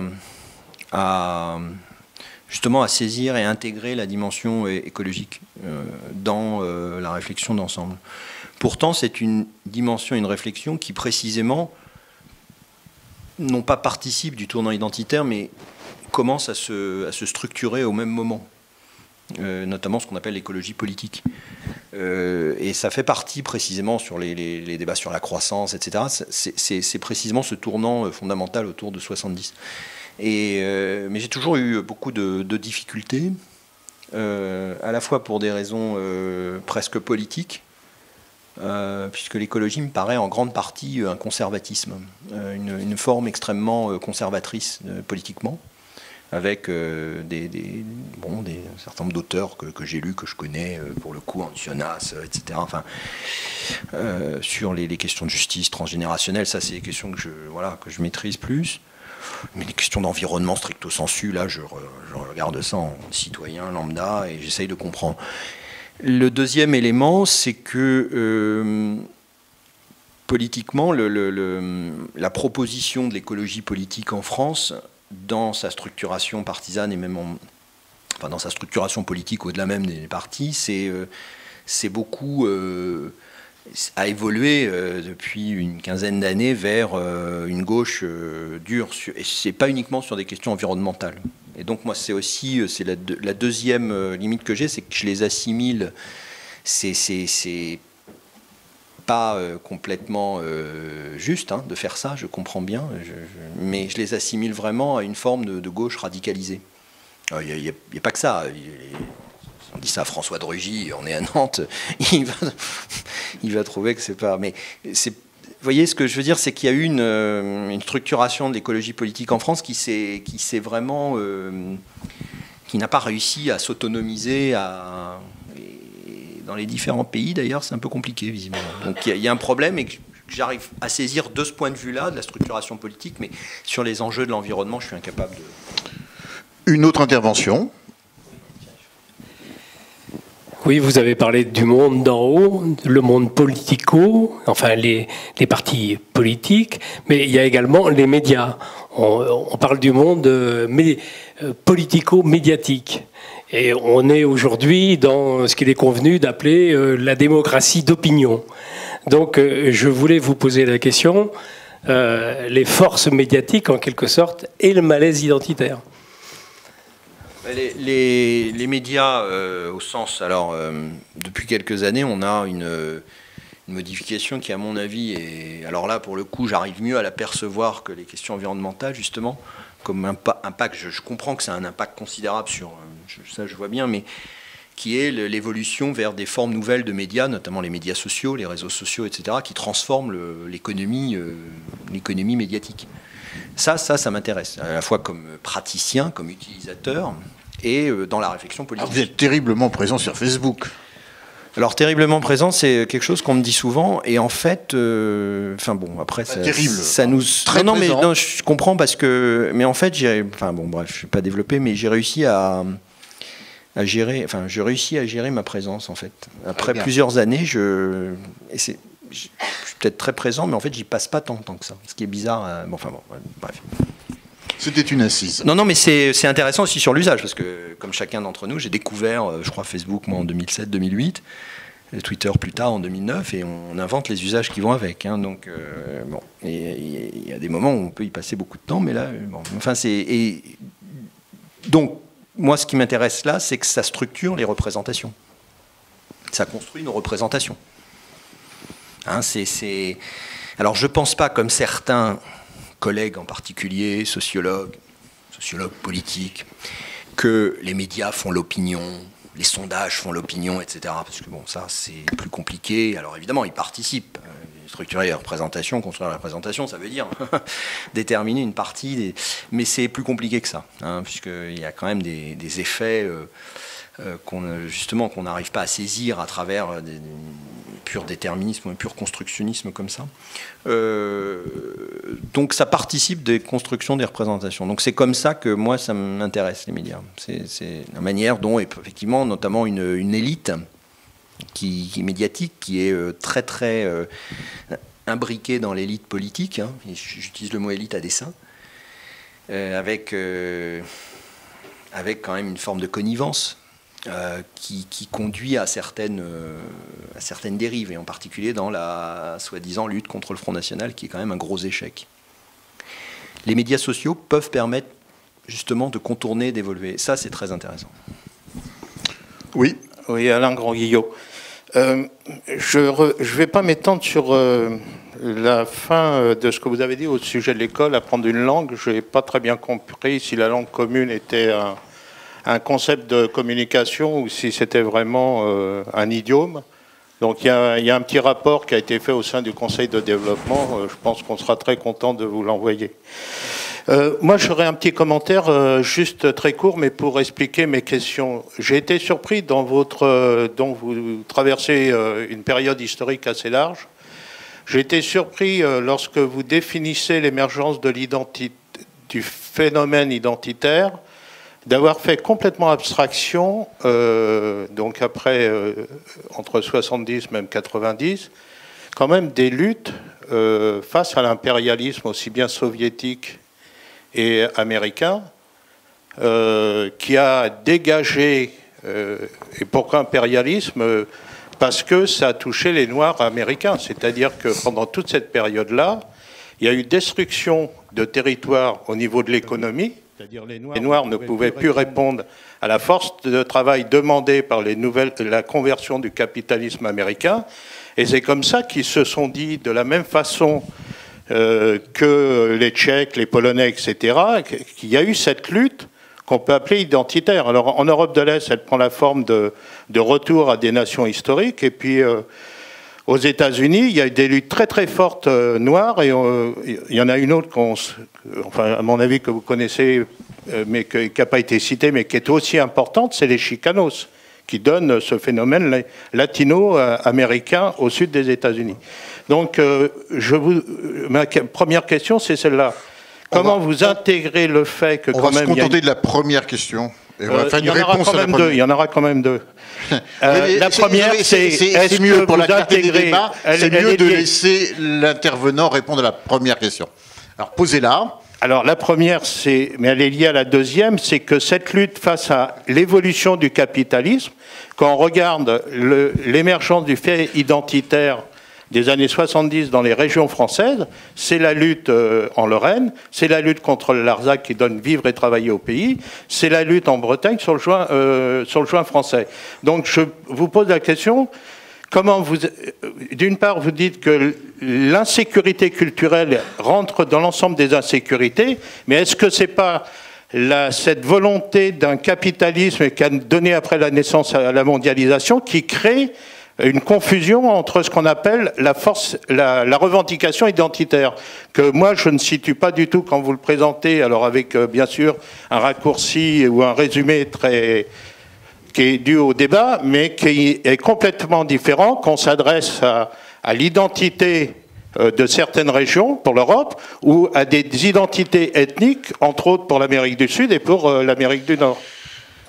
Laurent Bouvet, on essaye une réponse. Oui, il y a des... Évidemment, les formes et les types de revendications identitaires sont assez différenciés sur les différents terrains. On aurait pu effectivement parler de la lutte d'un certain nombre de peuples autochtones et du lien avec le marxisme dans les luttes en Amérique latine. On aurait pu citer un certain nombre d'évolutions en Asie. Bon, tout cela, j'en oublie plein et j'en oublie pas parce que il y en a que je connais pas, ça c'est sûr, mais j'en oublie aussi plein que je ne cite pas, qui pourtant sont tout à fait importantes. Non, ce que je voulais rappeler et ce que vous avez dit, tout à fait ça, le lien entre les revendications identitaires, culturelles, de reconnaissance, de fierté, de mise en avant par rapport à des questions de domination, d'aliénation, de discrimination sont liées à la question économique et sociale. Je ne l'ai pas cité explicitement tout à l'heure, mais quand je disais qu'elles étaient complètement imbriquées, il est évident que, par exemple, si on prend la revendication féministe pour prendre une revendication identitaire quasi incontestable au sens de son ampleur et de sa... Bon, les différences de salaire, la question des mères célibataires dans des sociétés où le divorce se développe, des recompositions familiales, la question de la précarité qui touche d'abord les femmes seules, etc. Il y a plein d'éléments qui nous permettent de nourrir le fait qu'il y a une imbrication entre la lutte féministe, la lutte pour l'émancipation des femmes, comme lutte sociale et comme lutte de reconnaissance identitaire. Non pas simplement d'un différentialisme, parce qu'il y a plusieurs types de féminisme, hein, de la femme comme étant une identité tout à fait particulière qui sort complètement de l'humanité à raison, etc. Mais comme étant dans la lutte pour l'égalité, non seulement matérielle, pratique, économique, sociale, parce qu'il y a des inégalités criantes, à raison de la différence de sexe ou de genre, comme on dit maintenant, mais en même temps comme une lutte pour une égalité identitaire entre hommes et femmes, pour une lutte qui rejoint la grande émancipation des femmes dans les sociétés. Vous savez que les sociétés qui donnent le plus droit à l'égalité entre hommes et femmes sont les sociétés qui sont les plus avancées du point de vue de la connaissance, du point de vue du progrès, etc. etc. Donc là, c'est un très très bon exemple, et on pourrait prendre les Noirs américains, on pourrait prendre même les homosexuels, pour une question encore identitaire, encore différente. On pourrait prendre tout un ensemble d'exemples où il y a aujourd'hui ce qu'on appelle une intersection entre les luttes sociales et les luttes identitaires. Alors, le problème, c'est que cette intersection, elle peut être instrumentalisée par certains groupes, par certains chercheurs aussi, malheureusement, on le voit dans la question du genre, on le voit sur des questions différentes, comme étant, finalement, tout ça, oui, ce sont des vraies luttes sociales, mais en fait, ce sont des luttes pour des intérêts de reconnaissance qui sont, pour beaucoup, détachés des questions sociales. Donc là, il y a tout un débat sur ce qu'on appelle l'intersectionnalité dans les sciences sociales, qui est très intéressant, et notamment venu du féminisme, qui pose un certain nombre de questions aujourd'hui. Et les débats dans le féminisme aujourd'hui sont très vifs et redeviennent très vifs, ce qui est une source d'intérêt renouvelée pour moi. La deuxième question. Vous aviez raison qu'il fallait poser la première et après la deuxième. Donc, dans le cadre de l'émancipation donc individuelle, maintenant, passons à l'émancipation des peuples. Ma question est pourquoi vous n'avez jamais cité ce qui se passe dans les dom-toms, pas longtemps les révoltes qu'il y a eu aux Antilles, ce qui se passe en Nouvelle-Calédonie, ce qui se passe en Polynésie, puisque, si j'ai bien compris, vous parlez de la République. Alors, est-ce que vous parlez de la métropole ou est-ce que vous parlez de l'ensemble des territoires de la République ? Je ne cite pas ce qui se passe dans ce que vous appelez les dom-toms, qu'on appelle, d'après ce que j'ai compris maintenant, les Outre-mer, pour plusieurs raisons. D'abord, parce que vous l'aurez compris, je ne peux pas tout citer. Et puis spécifiquement pour cela, parce que c'est quelque chose que je connais très peu. Donc j'évite de parler de ce que je ne connais pas, ou très peu. Mais vous avez tout à fait raison que c'est, pour ce que j'en connais, alors je me suis intéressé un tout petit peu à certains éléments, notamment des statuts différents, je pense à Mayotte, à la question de Mayotte et sur l'application d'un certain nombre de dérives ou de droits particuliers. Ça joue un rôle important. Je m'y intéresse aussi dans le sens, par exemple, sur la construction de la représentation des Noirs de France. Et notamment à partir de cette association qui s'appelle le CRAN, le Conseil représentatif des associations noires de France, qui s'est constitué, qui a voulu constituer une identité noire française, sur le modèle américain. Évidemment, avec beaucoup de difficultés méthodologiques, comme on peut s'en douter.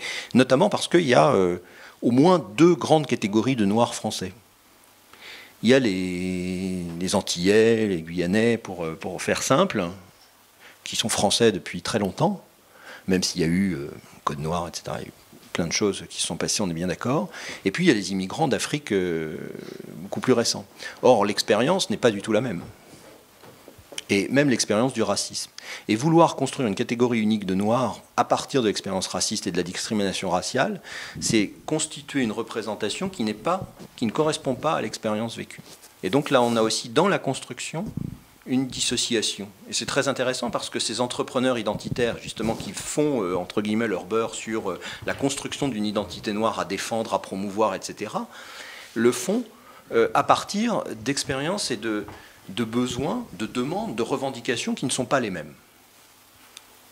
Car il n'y a pas le même...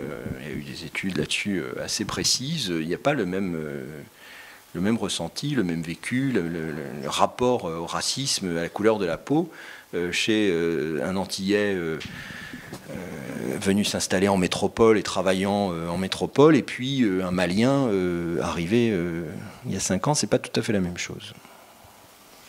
Même s'il peut y avoir, et il y en a, du racisme à la couleur de la peau, c'était pas ma question, c'est bien évident, on n'est pas là-dedans. Qui souhaite prendre la parole? Oui.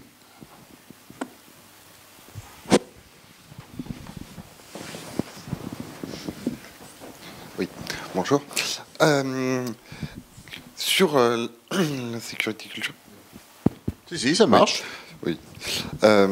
J'avais une question par rapport au changement de tonalité dans le discours entre le candidat Hollande et le président de la République entre 2011 et 2014, où il est passé de, en gros, la France n'est pas n'est pas le problème, elle est la solution à adapter notre pays aux réalités de la mondialisation, ce qui est quand même largement différent, et notamment sur l'argumentaire qui était fait sur la casse des territoires entre 2007 et 2012 sous le gouvernement Sarkozy pour aboutir à une réforme territoriale dont on ne sait pas trop ce qu'elle est censée être, à part qu'elle est censée supprimer des échelons, les éloigner.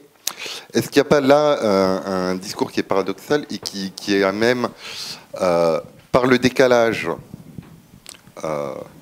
et entre la réalisation et le discours qui avait été fait, et surtout en tournant complètement le dos à la compréhension qui semblait assez juste dans le discours du Bourget,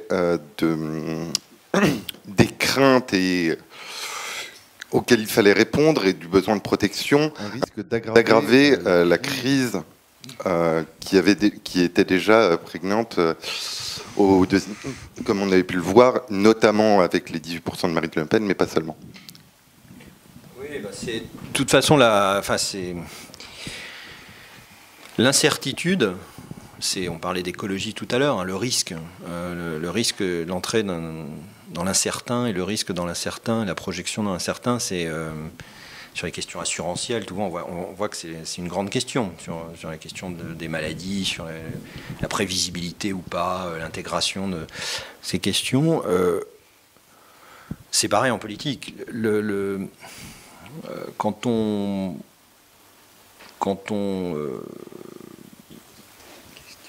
risque de faire bouger des institutions, de faire des réformes pour les réformes, etc., et de ne plus être lisible, de priver les citoyens de lisibilité, y compris des citoyens attentifs.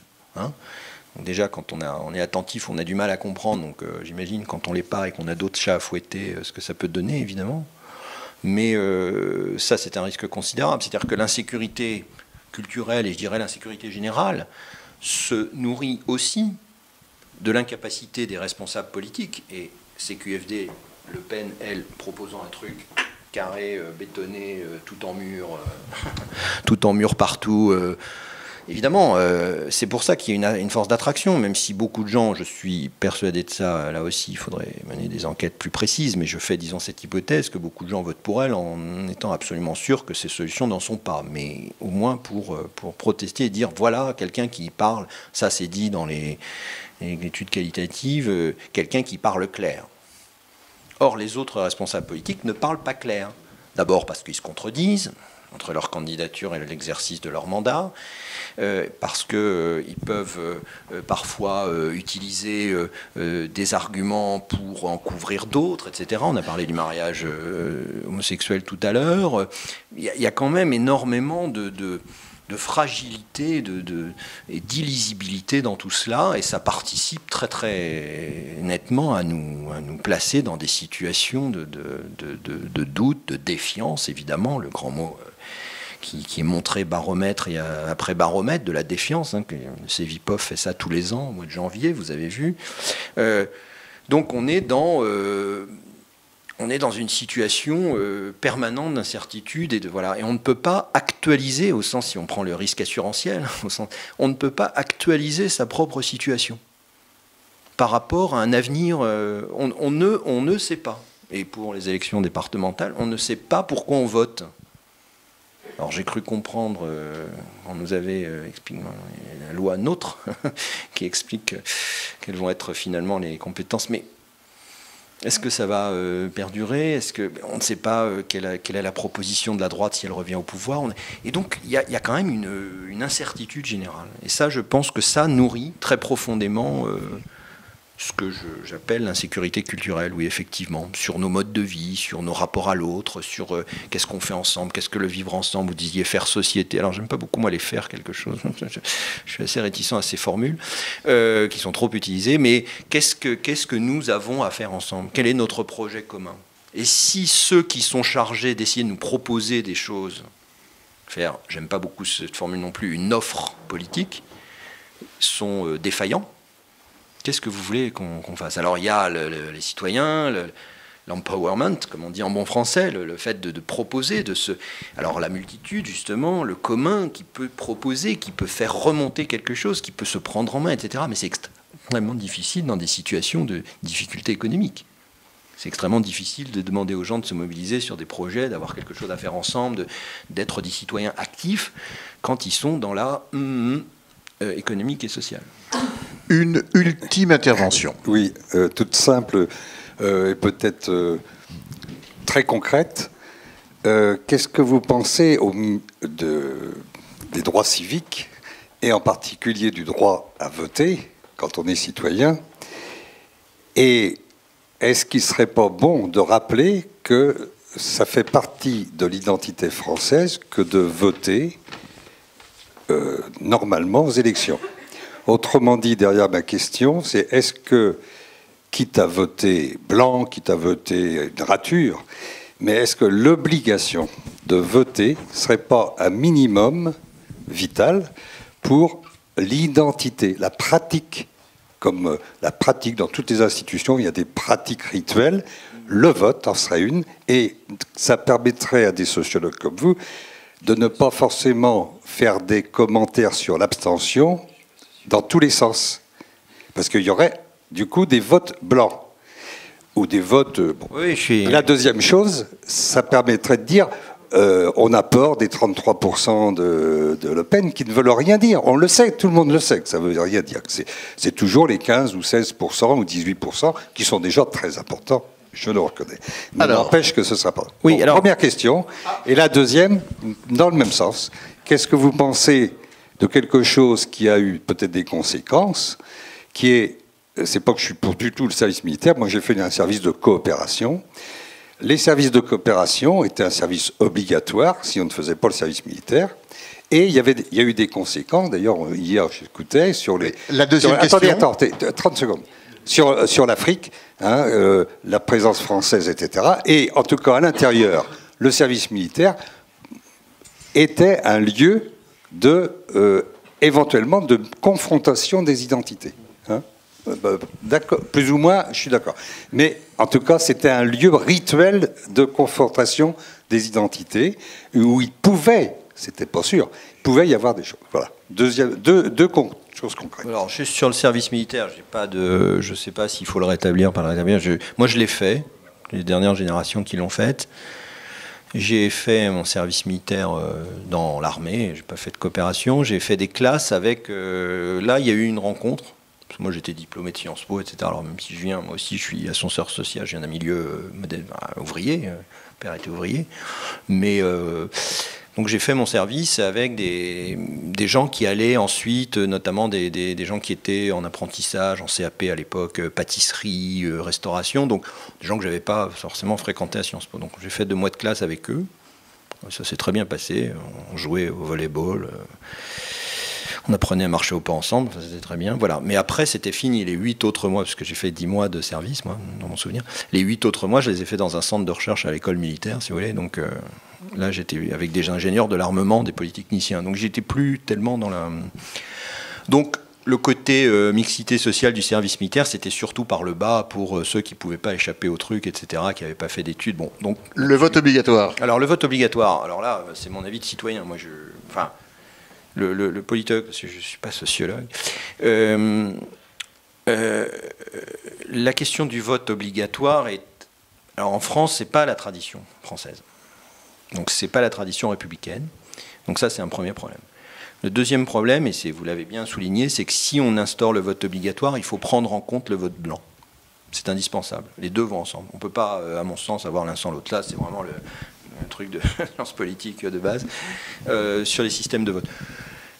Écoutez, moi, je ne suis pas sûr que ça changerait grand-chose. Voilà. Mon avis, là, de citoyen à citoyen, c'est que je ne suis pas sûr que ça changerait grand-chose. Et quand vous dites, oui, les 33% de Le Pen, les sondages, évidemment, le problème des sondages, c'est qu'il y a plein de problèmes méthodologiques. Un des problèmes politologiques des sondages, c'est qu'ils ne prennent pas en compte l'abstention. Évidemment, on est un peu juste. Cela dit, malgré tout, ces enquêtes d'opinion à des moments donnés, etc., qui ne prennent pas en compte l'abstention, finalement, sur un certain nombre d'élections, ne se trompent pas tellement par rapport aux résultats de l'élection. Donc c'est intéressant aussi par rapport à la méthodologie, etc. On peut discuter avec les sondeurs, la question de l'échantillonnage, tous les trucs qu'on aborde en sciences politiques. Les collègues de sciences politiques sont absolument fous là-dessus parce que c'est jamais correct, on fait jamais des sondages. Voilà. Bon, mais une fois qu'on a dit ça et que tout le monde a, bon, voilà, a développé son point, on voit quand même qu'il y a une approche qui n'est pas si inintéressante. Simplement, il ne faut pas en faire l'alpha et l'oméga. Or, même si effectivement, ce n'est pas 30% des Français qui sont Front National, etc., prêts à marcher sur l'Élysée dans un 6 février 34, nouvelle méthode, on est quand même dans une dynamique très forte. Et le Front National, c'est le seul parti, je ne parle pas de l'abstention, qui est en dynamique ascendante. Donc moi je veux bien qu'on m'explique, même si c'est l'UMP et l'UDI qui vont remporter largement les départementales, ça en est clair, mais c'est pas une véritable dynamique, même s'il y a un basculement bien sûr, mais la dynamique politique, y compris dans le discours, dans les représentations dont on parlait, ça nous permet de boucler avec le début, c'est quand même le Front National, et c'est quand même aussi les idées du Front National. Or, ce livre... Un livre comme ça, pourquoi moi, un universitaire, j'interviens dans le débat public en faisant un livre d'intervention publique? Ce n'est pas un livre académique, c'est un livre d'intervention dans le débat public. C'est parce que j'ai aussi une responsabilité. Après tout, je suis payé par l'argent public pour faire mes cours, pour discuter avec mes collègues. Bon, c'est très bien, ma salle d'amphi, ma salle de cours, mes salles de séminaire avec mes collègues, mes colloques avec mes collègues, tout ça, c'est très bien. Mais moi, je pense que j'ai une troisième fonction, qui est une fonction... d'essayer d'animer, comme on fait là, le débat public, de proposer des choses, de me faire engueuler, mais voilà, d'essayer d'avancer. Parce que derrière, comme chacun d'entre nous ici, j'ai pas envie que Front National passe de ascendant à dominant et dirigeant. Voilà. Donc c'est aussi un livre d'engagement. Mieux connaître l'insécurité culturelle, mieux la comprendre, pour mieux la combattre. Voilà. Merci Laurent Bouvet, merci à toutes et à tous. On peut trouver ce livre, donc l'insécurité culturelle, à la sortie.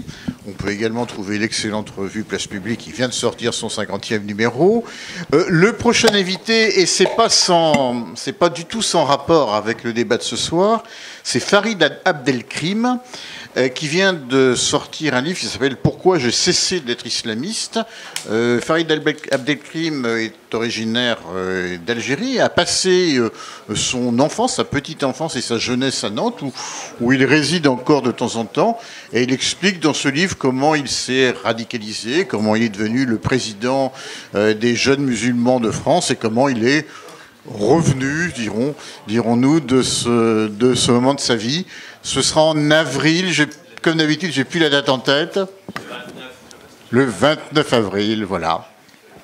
Eh bien, bonne soirée à tous.